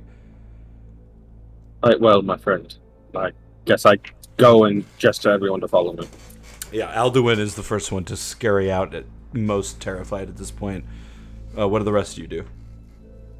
Alright, you head out the back. Cock, any shenanigans? I'm gonna bless him, and also, if it looks like he is a bit weak, I'll give him some health as well before I dip. Yeah. How much health do you want to give him? 15. Alright, do you have to touch him for any of that stuff, or do you just... Yeah, I put my cock on him. Okay, you put your cock on him. He looks down. He nods. Thank you, friend. And then steps out of the tent, glowing now with this energy of the anomaly. And you just hear, "Oh, Bruzada! Yabora!" And now some of the other Goliaths are going, and you can hear Nick being like, No, pay attention to the flames in the sky. Look, flame Bruca. And yeah, they begin. You guys head out the back of the tent. You're now sort of the back where the stone piles are, and you start, I assume, crouching towards the bike. Yep. Give me more stealth checks. Oh, stat check. Ooh. 16. 16. 19. 24. 24. Alright, you guys begin sneaking around. Once again, Erebus and Reinhardt, with your passive perceptions, you hear a large noise of rocks tumbling over as you look back, and you see Alduin has just fallen into one of these piles of rocks. And as he does that... Scoop and pick him up. You scoop and pick him up. As he does that, the pile of rocks begins to move, and a small little rock creature appears. And like as you like grab Alduin, he like pushes Alduin towards you, and like gives you like a stony middle finger, and then just falls back into a pile of rocks. I keep going. If he hasn't alarmed anything, no reason to piss it off more. All right, you keep heading towards the bike, and you guys make it. You can now you look back into the town, and the Goliaths are gathered around Althin. They've got him on his knees, arms holding him back. And you can see the guy that he was conversating with earlier has now brought out this large, like, tusk of something and is carving into his chest. I assume, we sort of forgot about it, but I assume Cock is carrying Drigi. Yeah. Okay, cool. And yeah, you guys get to the bike. You can see on the back there's like a little compartment where there's like 6 air oxygen tanks in a nice little compartment. Devon pulls the broom out, gets on it. Ken, if Cock carries Drigi, could then me and Alduin also fit on the bike? How much does Cock weigh? 530 pounds. No, you will slow it down too much. It's going to be rough even with just Cock. So it's going to be Cock, Alduin, and Drigi on the bike, Devon flying, and then me and Reinhardt running. Alright, you guys begin moving out, and as that happens, give me one more set of stealth checks, even though the Goliaths seem very distracted. 12. 15. 15. 12. 12. Okay, so, Cock, you get on the motorcycle, you lay Drigi behind you, Alduin runs up onto the front of it, the other two begin sprinting off in the dust, and Devon says, Axul! And then flies up about 10 feet above you guys and starts heading with the two running people. Cock, as you rev the bike up, this loud noise starts going, and as you look back at the village, you can now see all the Goliaths are turning and like being like, and they're like pointing, but you begin driving off. You begin driving off, and as that happens, you can see Nick Homeboy just sat there like, what have I got myself into? And you leave the large gnome and Nick Homeboy in the town, and you guys head off. Okay, so the travel is going to be quite treacherous, considering you don't have since two of you are sprinting, there's going to be a chance that you guys begin getting a bit exhausted. I also need to check the broom to see if there's like a time limit on it. Also, I need to actually go to his inventory. From what I read, the only time limitation that seemed to exist is if he ordered it to go fly somewhere away from him, it only could fly an hour away. Like up to a mile for an hour. But if he's like on it or near it, it didn't seem like it implied there was a limit. Yeah, it doesn't look like it. Okay, so Devon's fine. And I assume you guys are just sprinting in... Do you have a direction you want to go, or...? It was the same... I would assume the same direction we were heading before we got into the mountain. Yeah. In like a... We fly straight back into the hallway. Woohoo! Basically, we'll just say, for the time being, you're following where the sun is setting, essentially. Alright, so about 4 hours into your dead sprint into the wastelands, it's now completely dark out. The bike allows a little bit of light out off the front with these headlights, but otherwise it's very hard to see. Basically, the only way that Reinhardt can keep up with Erebus without seeing is just like being right next to him the whole time, borderline holding hands, but not. And then about 4 hours into your sprint, you both begin to feel immensely exhausted and need to take a break. It is time for us to make camp for the night, I fear, my compatriots. I shout. Because there's, a roaring motorcycle 5 feet to the left of us. What? Yeah, the Alduin will slam on the front and be like, stop the bike! Yeah, stop. Like, Slow down, and you are out in somewhere in the wastes. I try to see with the 60 feet of vision I have if there's any not defensible. If there's a place we could set up camp and sort of be hidden. Okay. Yeah, give me a Perception. Yeah. Perception or survival if anyone wants to. 7. 7. Ooh, I'll do a survival. Yeah, with a 7 in the advantage. immediate area, there is just seemingly flat ground for a long way. Sort of off to your in the east of you, far in the east, you can see darker colored sand or something that goes up into a hilly area, and then back towards way behind you, back towards your west, you can still see the hills of the cave system that you guys were traveling in. What'd you get on survival, Reinhardt? 2. 22? Yeah.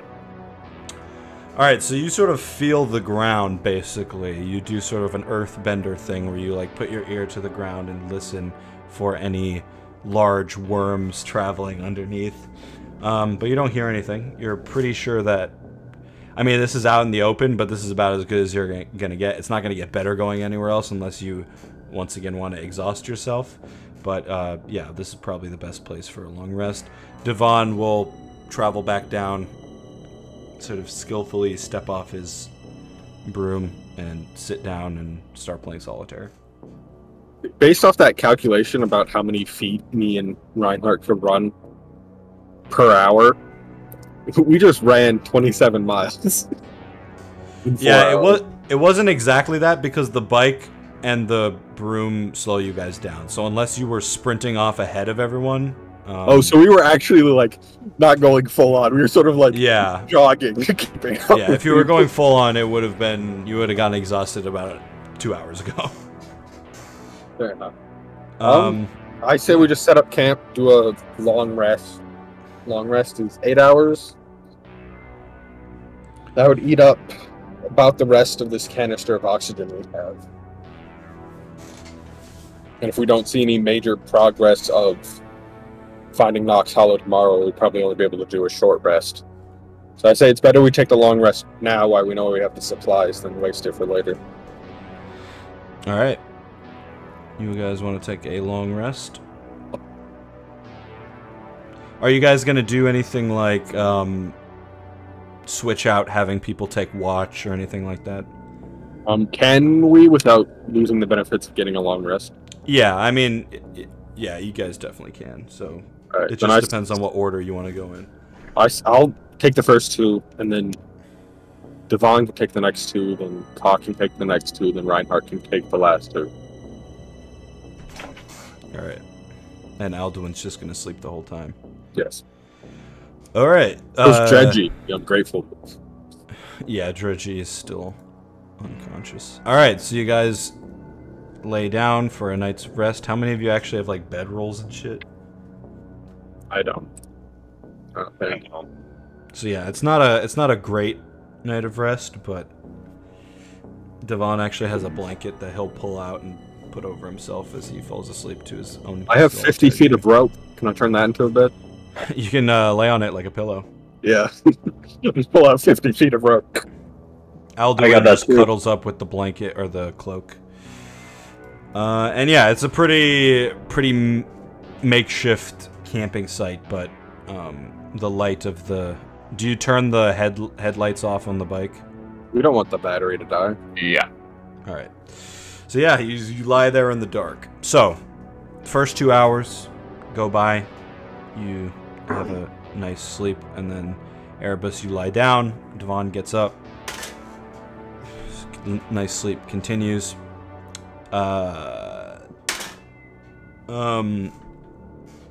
About a half an hour into Cox's watch. Give me a perception check with disadvantage, Andrew. 19. Damn. Okay. Probably about 20 minutes off into the distance. You just barely see it as the sort of the glimmeringness of the Hydros begins to peek up over the mountains behind you, but it's very subtle. You see something moving along, riding on something, and it sounds slightly mechanical. You hear like a... What do you do? Sounds like we're hungry. What direction is it going in? Doesn't look like it's going. It's coming from the east, and it's going in a similar direction to where you guys are going. Okay. So sort of slanted in the direction of where you guys are going. I will.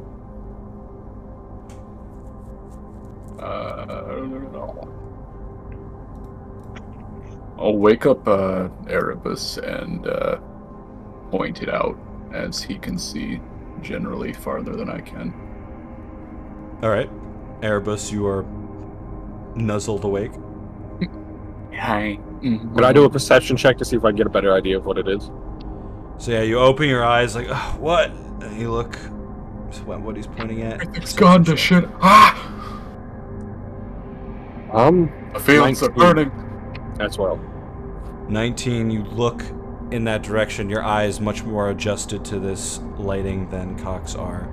There is some sort of smaller than a humanoid creature on some sort of bike traveling through the wastes, and probably when it gets about like there's about like a 5-minute period of you watching this thing, and then you just hear oh fuck as it just stops moving. Does it look like our bike, or does it look like a different one? From this distance you can't really tell. Can't tell. It said, "Oh fuck." Yeah, whoever's driving it. I turned to Hawk and I'm like, unless we keep a watch on its progress, if they see us and approach us, we stay friendly. It appears to be only one. We outnumber them. This isn't a threat as of now. I don't believe. Sounds good. Alright, so Erebus, you go back to sleep. No, I stay and watch the progress of this vehicle before I go back to bed. Alright, you sit and watch. There seems to be some sort of movement happening around the bike, but it has otherwise stopped. The rest of Cox's watch goes by as this happens. Now the sun is much higher in the sky as Reinhardt wakes up for his watch. And he wakes up and sees both of you just staring off into the distance.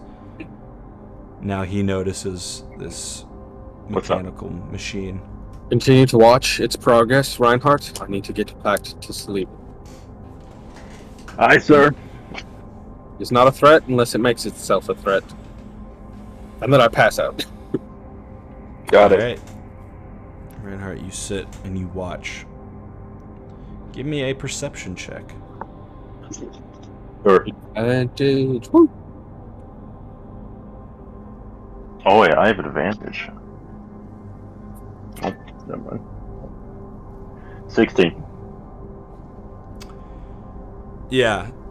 You hear banging of metal. You hear swears. And then at a certain point you see this figure sort of walk back around the bike, facing towards where you guys are, and you think you can see him getting bigger as he walks towards you. And the sun is now rising further. The Hydros is rising further in the sky as this figure walks towards you.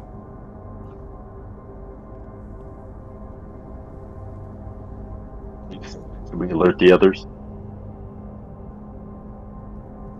You're currently the only one awake. Oh, I thought Cock was still there. Sorry. It just went back into my shell where I was sitting. Alright, I'm gonna keep my eye on him, but not wake up anyone yet. Alright, this figure continues to walk. It gets bigger and bigger. Until, eventually, with your knowledge of the galaxy, and just basic passive perception, as you stare at this thing, you notice that this is not a deep gnome, but just a regular gnome. Sort of pale skin, the same color to ours. Probably comes from Elfir, you would guess. He walks towards you. As he gets closer, you realize that this creature looks odd because he's got a large, long nose, but on his head there is a construction cone, and he has like a loin cloth on over his genitals, and he walks up and he sort of looks at you awake, and he looks at the rest of the party sleeping, and he just says, "Excuse me, sir. Could you help me with something?" Sure. As I do that, I pick up. Is it just sand on the ground, or is there any like rocks or anything? Yeah, there's rocks. I pick up a pebble and I toss it at Erebus. Okay. Just to nudge him awake. A pebble taps Erebus on the head. Fully awake, Smolder standing up slams in into like 5 Erebus. seconds. Kill you! I got some serious sleep issues. Fully awake, gun out. Yeah, And then gun I is say, out. "Sure. Is there anything? What can I help you with?" You now see this pale-skinned gnome with a construction cone on his head and a loincloth over his genitals, and he just looks... yes, I noticed that you yourself have this motor vehicle. I've been having some troubles with mine, and I was wondering if you have any tools to fix them. The ones I brought are not sufficient for the problems I'm having. Apparently, on myself, I do not have anything. Apologies, but Unfortunately, So the right. dealer we purchased this from didn't bother to include a repair kit. Not without charging us an extra arm and a leg, if you know what I mean. Ah, yes, of course. They always do in these places. Well, it was very nice to meet you. My name is Skeekers. Who are you? Ah, I see you all have your secrets. Well, enjoy the rest of your day. And he turns around and begins walking away. Enjoy yours, Squeaker. yes, have a nice evening. And you just watch him travel back towards where his machine is. I assume by this point... Having a tantrum in the distance. I'm stuck out here. And we're not bothering to help you, because we can't. None of us know how to fix bikes. So yeah, 8 hours have gone by, and you all wake up. And what do you do? Keep going. Devon is weirdly quiet. Actually, it's not that weird. Well, we should probably continue the journey so we don't Wake up waste and any I'm like, more who the hell air. is that? Who the hell is who? The gnome. Yes, that is Snappy Squawk, something with an S. He wanted to know if we had repair tools for the type of motorbike we have, and I told him our dealer we purchased it from would have charged us an extra arm and a leg for repair tools. Ah, yes. There isn't a trunk on the bike, is there? There is where the air canisters are being held. I'll double check in the air canister trunk just to make sure there's not anything in there. Okay, investigation check. I just straight up lied to this man. No, we don't have anything. You shouldn't die. To be fair, if there is something there, you didn't know, so. 17. So yeah, you open up where the air canisters once were. I assume Erebus is holding on to those now. Yeah. With the other ones he had. You look around, there is a sort of basic med kit, and next to it is a small box of tools. Couple of batteries in there, a wrench, stuff like that. I will take out those tools. You just shake them vigorously. Just off in the distance. I turn to Cockmark. If you wish to help him, we can, but it delays time and wastes our oxygen. Hold up, I'm gonna ask him where he's going. And if he's going to the same place, I can just ride with him and you guys can go faster. Boom. True. Alright, so you head off Yeah, into I'll bring the distance. tools over to him. Alright, you start walking, the clambering toolbox. Bring, bring, bring. Offer him my I can't make apologies. metal noises with my mouth, I apologize. What'd you say? I tell Cockmark, let him know that I guess I was not familiar enough with the vehicle to understand where the repair tools were actually stored on this wondrous machine. Alright, so you head off, and about 2 minutes walk to where this guy is. And he hears the toolbox, and he's like, "Oh, brilliant! Ah, yes, we did not get to meet. I am Skeekers. Nice to meet you. I saw you asleep. Not to be creepy." And you see this gnome with the I get aroused from that. long nose and the construction cone on his head. He bows.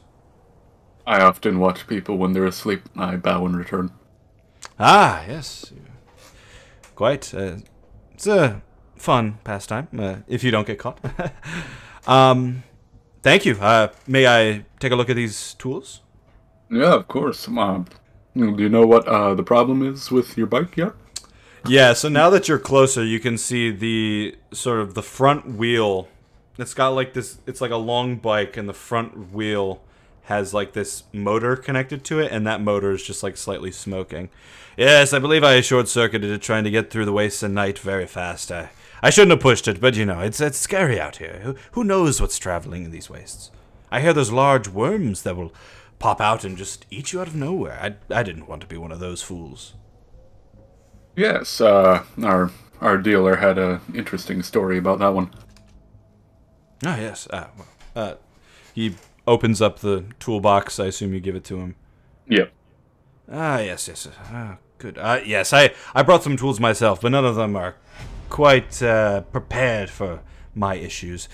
Anyway, I asked your friends their names, but they seemed quite suspicious of me, so I thought I should not pry, but my name is Skeekers. It is nice to meet you, friend. And he begins to work on the motor. It's in their nature to do that, but I am Cock. My religion, we are very open, at least. I am, as I like to spread the good word, as it were. Yes, I noticed your robes. I don't have a lot of information about the Anno fleet, though. Their persistence about this black hole, it earns my respect, and he taps his chest as he continues to work. So, what brings you to this shithole? He laughs to himself. Well, I was given a task by my leader to come down to this shithole. I giggle a bit as I pull out my bag of shit. Oh, yes. Nice. And he continues whirling away, like unscrewing the thing. He pulls out a couple wires. Ah, yes, I see. These wires are not supposed to be touching like this. Makes a lot of sense. Disgusting. If you don't mind me asking, where are you heading to? Ah, yes, I have business per se in Knox Hollow. I was supposed to be there a day ago, but I got caught up with some other matters. Would you mind if I rode with you? Because my more secluded friends are a bit antsy to get there, and oh, you would as rather well not headed to the city? Yes, we are. Fascinating. Yes, sure. I don't see a problem with it. We're quite close, actually. I believe it's just on this bike. It'll take me a couple more hours. Oh, I need to check something. And he pulls out a piece of paper, looks at it. Yes. probably a northeastern direction will get us there in 3 hours or so. Puts it away. I have to add something to my story. If you are to travel with me, it's only fair that you know the full truth of who I am. Just so you don't get in any trouble. I am he sort of looks down at his attire. I'm a bounty hunter. Well, we have nothing against bounty hunters, so... Oh, good. I wouldn't want you getting in trouble with any of your church folk. But, yes, I'm on a bit of a mission myself. And he connects some of these wires, puts them back in, begins screwing the thing back on. I give the group kind of like a very exaggerated thumbs up / waving them away. Alright. Yes, well, it appears my work here is complete. Thank you. He hands the toolbox back to you. No problem. I will take us back over to where your friends are, and then we may head out. Oh, perfect. He gets on, revs the bike. Hey, guys. Hey, you guys ride over. So, I can ride with him, so we can definitely get there a bit faster. Cool. That is wondrous news. Sorry about telling you we didn't have a service kit. I thought we didn't. Apparently, someone in the party decided to spend that extra arm and leg. Ah, yes. It is fine. I understand not wanting to share supplies with a complete stranger. However, I do appreciate it, my turtle friend. When you spend almost your entire life on a ship, you know where to look. Yes, that's an interesting point you make. So, you're all headed to Knox Hollow, yes? We may travel together? Indeed. Yes, I myself, I will not hold back anything from you, fine folk. I would not want you to fear me. However, I am myself a bounty hunter. I am on a mission. But I will not involve you in any of this, of course. Once we get there, we will go our separate ways. Indeed, we will. Do you mind if I put my sleeping bodyguard on this bike, or do you want us to keep her on that one? Oh, yes. He motions over towards Drigi, who you can now see is rubbing her eyes a bit as she wakes up. He's alive! Was she not supposed to be? Ideally she would be, and this is great news. I prance over to her. He looks confused. Does she need any sort of help with the breathing? All of you have suits on. What about her? She looks around. Where are we? We're in the middle of the wasteland. First question: can you breathe? Your talking sounds fine. So, I feels like I can. I'm not dead. All right. Fantastic. Well, you threw up some of these balls, so we might want to get these looked at some point. But fantastic. Wait. Let me look at these. Oh, I give her the balls. You give her the balls. She holds them in her hand. She's holding my balls. She holds her balls in her hand. You can see like some sort of realization comes over her face, but she doesn't say anything and just hands them back to you. Cock and ball and for sure. She looks over to the rest of the party. Are you sure? I have vague memories of what happened. I don't know if I should travel with you all, especially with... And she looks at the Dragonborn. I don't know if I can trust myself. Well, it's not entirely up to you. Get on the bike. The gnome is like, yes, please, locks my doctor-on friend, with plenty of room. She's like, she looks over at Erebus and the Dragonborn. She's like, are you guys sure? We're keeping a close watch. Okay. Thank you, my ambassador. She walks over to the bike. Yes. Climb aboard. Of course. Yes. How about... The Devon pulls out the broom. I assume because Cock, Dredgy, and Alduin could fit on the bike. Me, Reinhardt, and Alduin could fit on the bike much more comfortably. Yes. I'm sure Devon could also hop on this and we'd be fine. I also put the tools back in the tool crack. All right. So yeah, you guys board your vehicles. He says, "Oh, just in case." He pulls out this piece of paper that Cock recognizes, hands it over to the party to look at. A fucking chessboard for a second. The Vesta crashed landed. Thanks for putting that on the map. Yeah. Do you know this ship? I hear it was an old orcish warship that fought during the war. It fell, and now the orcs of Nox Hollow use it as a base of operations. Was this recently, or? Oh, no, probably a decade ago. Oh, then I'm thinking of a different ship. Ah, yes. So it is known as Shitter's Cave. You've been? Unfortunately, yes. I hold up my bag of shit. Yes. If I wasn't on a mission myself, I would go to visit. Here it's quite smelly. Maybe we can all visit sometime. We have some friends in Shitter's Cave. So we came through the lost. We came valley. out of the shithole, to be honest. We came from the valley, went into the caves, went to Linden, and now we're like on between Linden and Nox Hollow. You assume so, yeah. Okay. Yes, I myself, I came from the desert, quite a scary place. Yes, deserts can be quite harsh. Yes, lots of large worms, my friends. Do not want to mess with those. If one pops out of the ground and tries to eat you, I recommend you don't let it. So it's a good recommendation. Yes, so I am on my way to Nox Hollow. I am after a contract. We are after And I would a know. ship to fly. Perhaps I turn out to be the contractor. Uh-oh. One of us turns out to be. That's gonna be. How much do you all know of the Ring War specifically? That I died. What? No. I didn't say anything. Not a lot. I was busy elsewhere.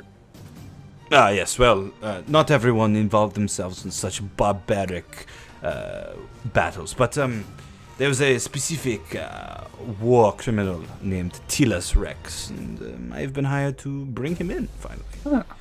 He hides out in Nox Hollow. I'm not quite sure where, but I will figure that out quite easily. If we come upon any information, I will be sure to try to figure out how to let you know. Oh, fantastic. He is a Triton, one of the Tridonus folk who swim in the waters. I do not know what he does on this planet, but perhaps he's got a large fishbowl or something. Ha ha ha ha. Yes. Alright. I hate people who are different. He just nods. Yeah, you may keep that map, just in case. I know where I'm going. And he revs his bike. Shall we go? Yes. We shall. All right. So who's driving the other bike? Reinhardt, do you have proficiency in land vehicles? I don't think so. Then I guess I will. All right. Erebus mounts the bike. Reinhardt gets on behind him, and the Dragonborn climbs up on the front. On the gnome's bike, there are quite a few seats on this thing. You assume that it's used to like physically bring in living people on his bounties, so you actually have plenty of space. There's actually 3 more seats behind Dridgy and Cock. Well, then Devon could go with them and quite not have to luxurious. fly and slow us down.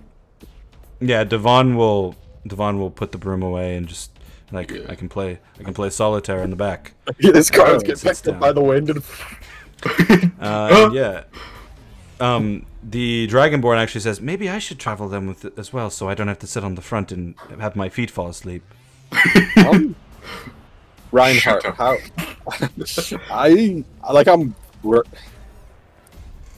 The gnome revs again.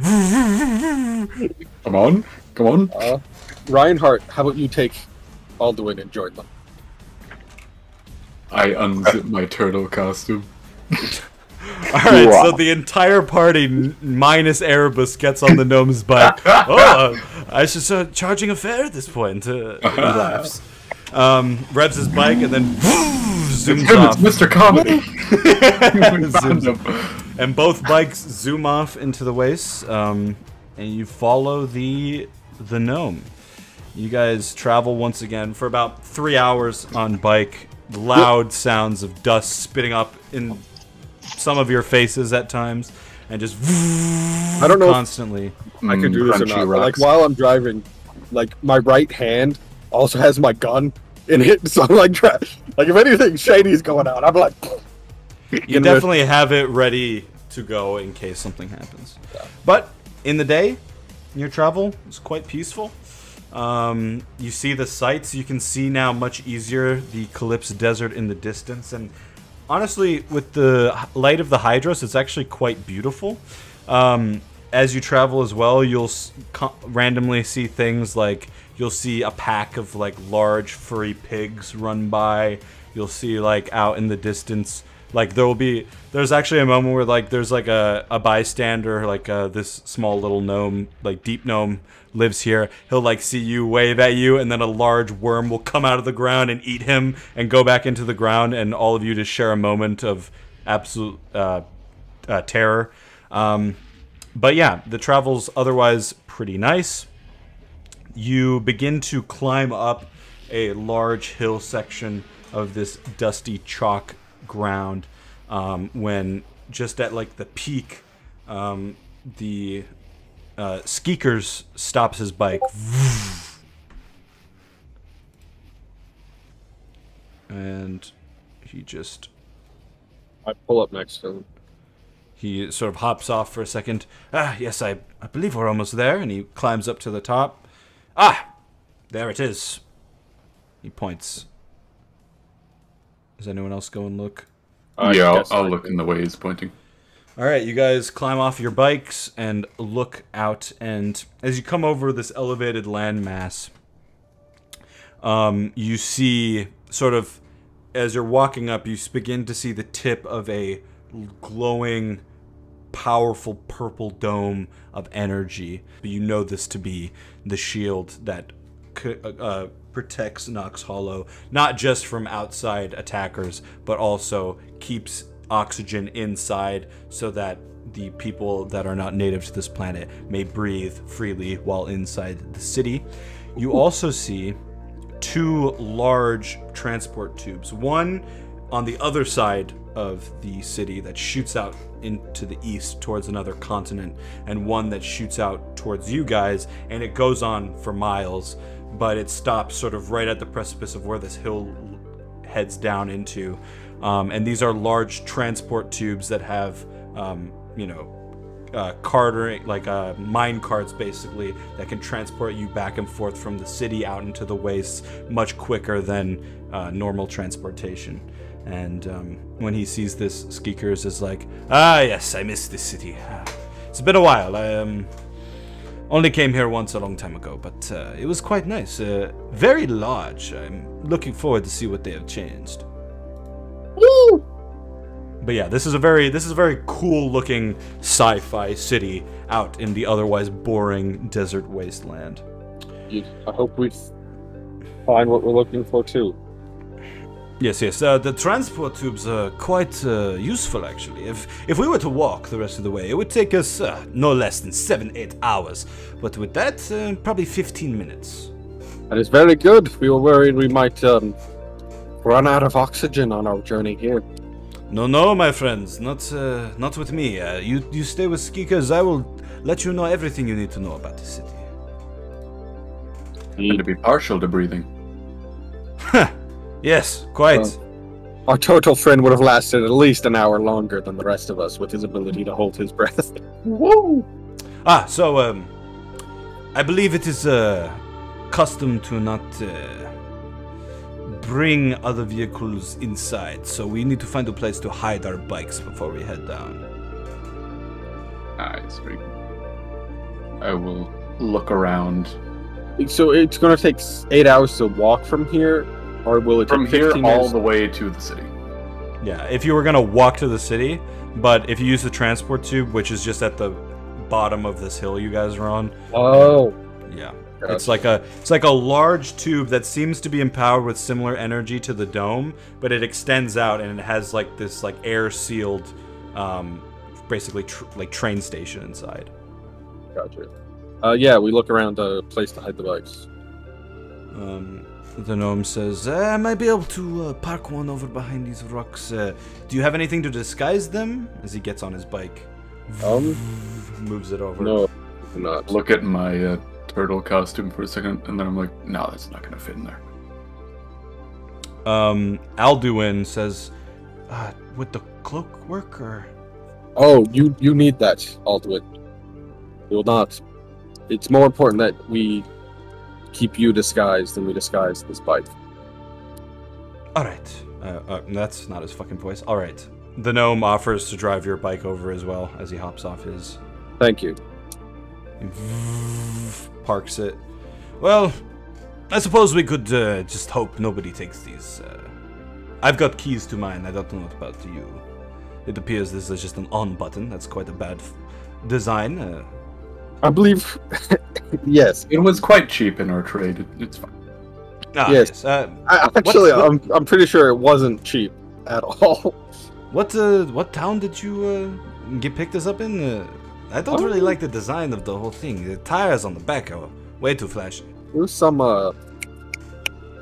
Goliath settled out in the wastes. Oh, Goliath. So where they got her from, who knows, right? Ah, yes, this. They often make trades for the most random things. Anyway, shall we head on down? Yeah. Yes, sir. All right, he begins walking down. This gnome moves with grace as he just sort of glides down the chalky hill. So this is some badass Scuttling bounty down hunter on gnome all 8 wearing a arms. traffic cone and a loincloth. Yeah, he's wearing a traffic cone like a wizard's hat and a loincloth to barely carry his genitals. Cover. Balls look mighty heavy, master. Thank you. So yeah, you guys head down to the tubes. You walk up to this train station area. There's like a hallway that extends out. So it's a long tube, and then it has these small little hallways that occasionally extend out to allow people to head inside. The door opens up automatically as you guys walk by. There's a small glass hallway, and then another door on the other side that leads into the train station. Do you guys walk in? Yeah. Yeah, we walk in. All right, the whole group walks inside. The door closes behind you.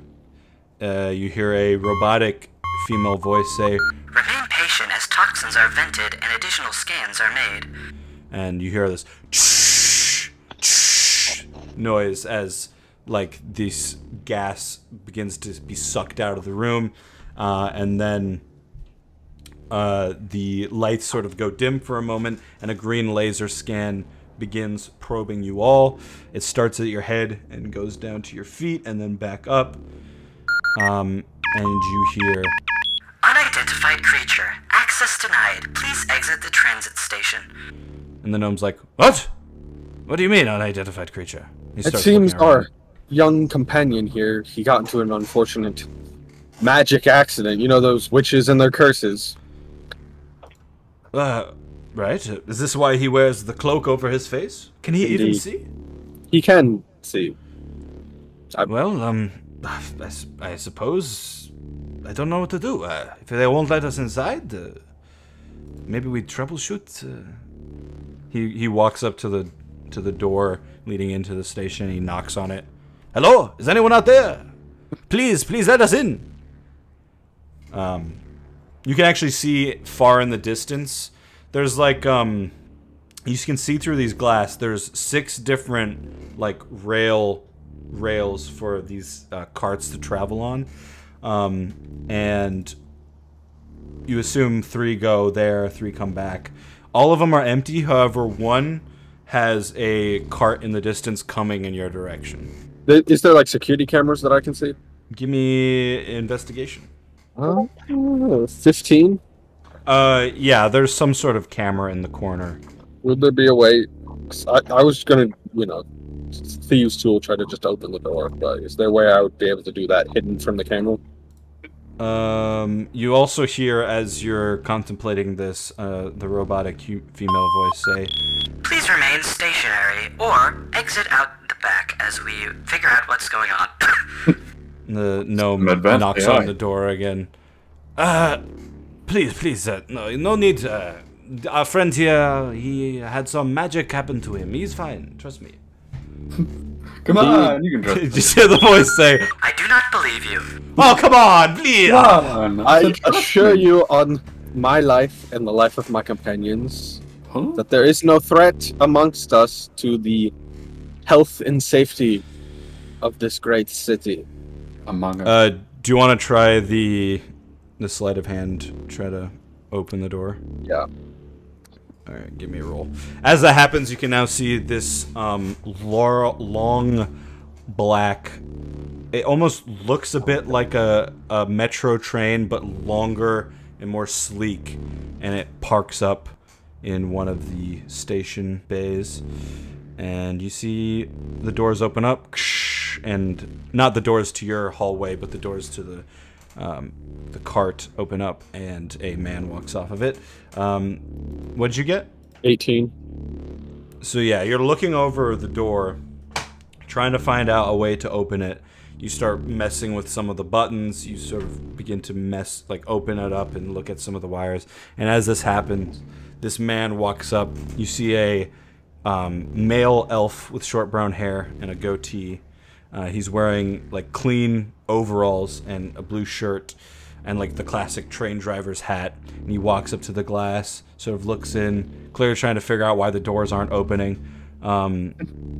And he walks over to sort of the other side of the machine that you're now messing with, and he presses a button, and he says, "What seems to be the problem?" And you hear the voice echo out in the room. Your scanning system, unfortunately, has detected my young companion here as a foreign, unidentified entity, but unfortunately, on our journey here, we came under attack from a witch, and he was cursed to transform into something I've never seen before. He is no threat nor danger. We're just waiting for the magic to wear off, but unfortunately, it seems to be strong enough that it tricked your security to not let us progress further. Deception check. Can I get advantage for including some of the truth in there? Nope. Not 20. Damn. Alright. He's like, oh, that's horrible. Alright, I'll try to get this door open. Can you just pull back the cloak for a second? I don't want to embarrass your friend. I just need to make sure he's not, some sort of bomb or something. Of course, my friend. I lift it just enough so you can, see the... He sees like a scaled face a little bit. He's like, "Oh my goodness, I'm sorry, little one. That is horrible." Accidentally drop a pipe bomb out of my hand. Oh shit! He pulls out some sort of disc and connects it to the door, and then the lights in the room go green. Please enjoy your stay at Knox Hollow. Whoosh, the door is open. He pulls it back out. Thank you, sir. Well, yeah, nice to meet you folks. I'm Midas. It's not very often that we have some of your people coming in from the waste, typically traveling in from the sky, but it's good to see you. And the gnome Skeekers is like, yes, very pleased to be back in Knox Hollow. Well, you're not necessarily in Knox Hollow yet, but I understand. Yes, of course. I immediately take my suit off.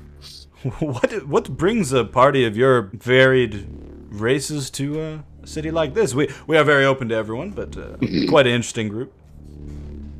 Unfortunately, you saw that space battle, or you've heard reports about it, the battle that was taking place above the planet. Yeah, we have had some reports about large flashing lights in the sky and some sort of combat. However, we assumed it was some sort of training. I mean, why would there be such fights going on Zokral Prime in the midst of peace, friend? So they were just having a rave up there. I don't know myself. Me and my companions were coming here for trade and, you know, living our life the best we could, and we arrived above the planet, and they shot us down. So whether it was training, Oh my goodness. I don't know. They shot you down? Oh, you ought to tell the Scar Leader about that. He will not be happy. What is Reinhardt doing at this point? I'm just standing there. I have my hands on the kid with the cloak. Forgot his name. I'm just standing behind him, holding onto him. All right, sounds good.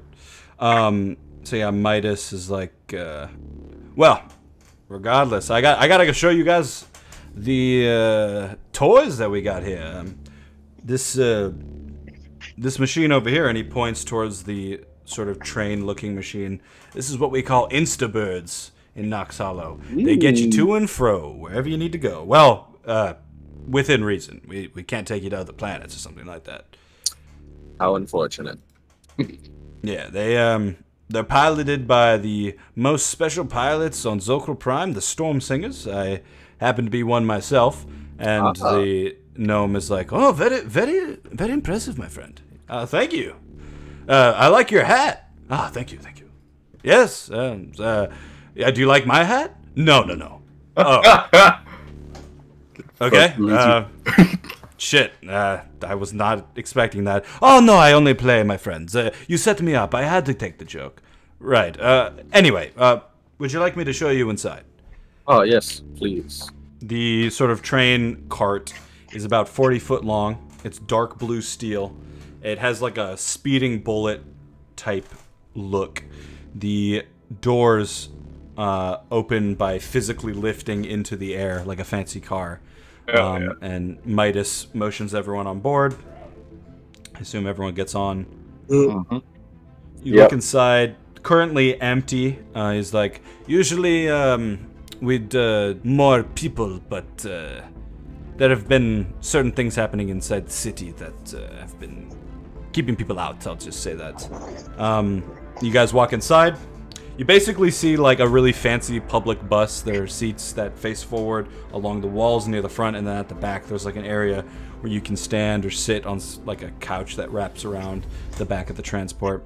Midas sits down at his driver's seat and says, "Why don't you folks get comfy? And oh, yeah, don't forget your seatbelts. Trust me." Sit down, put my seatbelt on, help Aldwin with his. I asked the driver, "Is there smoking on this train?" Trust me, once we get going, you won't want to be putting anything in your mouth. I'll just say it like that. Understood. Let's go to the couch. You go to the couch. There's like a long seatbelt that you can put on yourself. Dridgy goes back there and sits by you. The gnome sits next to Reinhardt wherever he's sitting. Just makes up conversation as he sits next to you. Midas seems to be pressing a few buttons on his console, and you begin to hear the Instabird hum with power. And the sound gets louder and louder.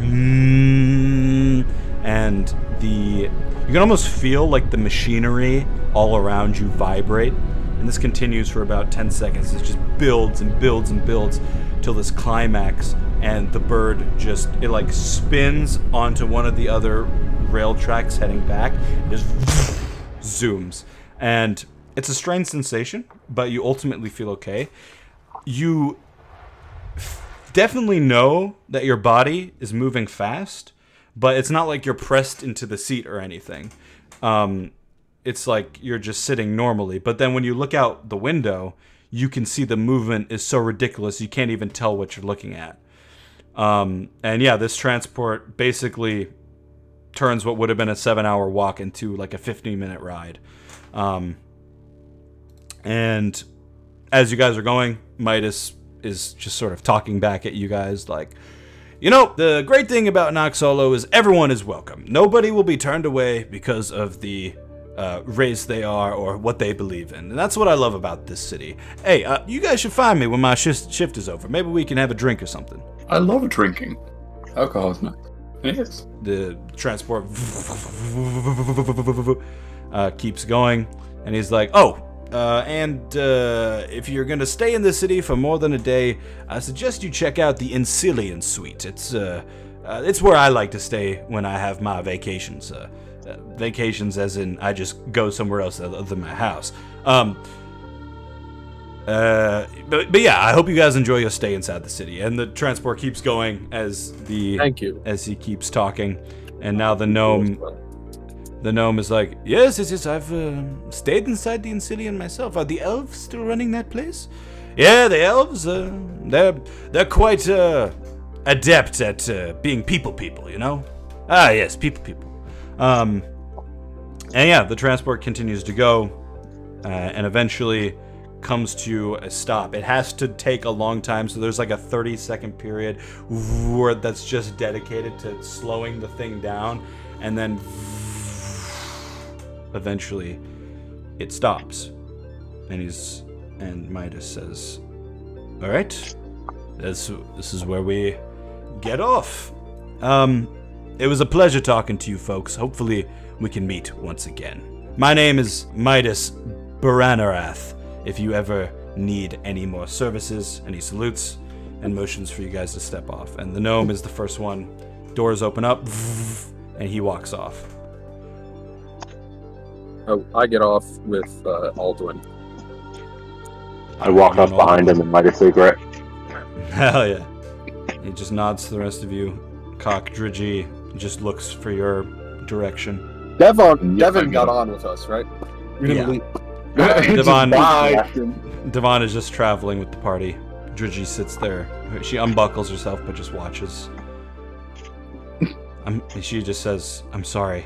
Can I take a look at those white balls you had again?" Once you're off the train, as I jiggle them behind me as I step out the doors.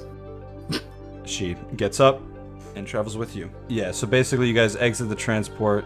You move past a few people who are waiting to get on. You now see a glowing LED signpost that says transport to the outer wastes, and then there's a few others that say like transport to Amadaz, transport to Calypse. You can also see now, as you look around you, the Nox Hollow wall, so the big steel wall, is about 40 feet high into the sky. There's a large gate in front of you. They create like a pentagon shape that creates the walls of the city. The wall that you look at, as I said, has a large iron gate, and you notice the gate is like engraved with some sort of ancient text. You can actually give me history checks if you want to know. Okay.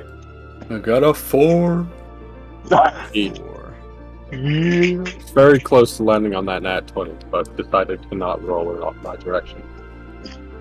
Alright, so the rest of you don't really recognize these. However, Reinhardt, you know that these are ancient Kenri runes, and the Kenri are sort of an order of arcane masters who live in a temple on Elfir, and they specialize in teaching young wizards and warlocks how to hone their powers, and they came to popularity during the war as they trained, soldiers to become more powerful. And yeah, that's basically where we end today. No combat whatsoever. It got a little bit dicey in the Goliath village, but sadly you guys had to leave behind the couple of companions, but ultimately gained some new ones. So, hopefully, if we can get a ship in Nox Hollow, find Maddie, we can go back and hope maybe Big Gnome and Nick are still alive and can join us. Yeah, but congratulations, you guys made it to Nox Hollow.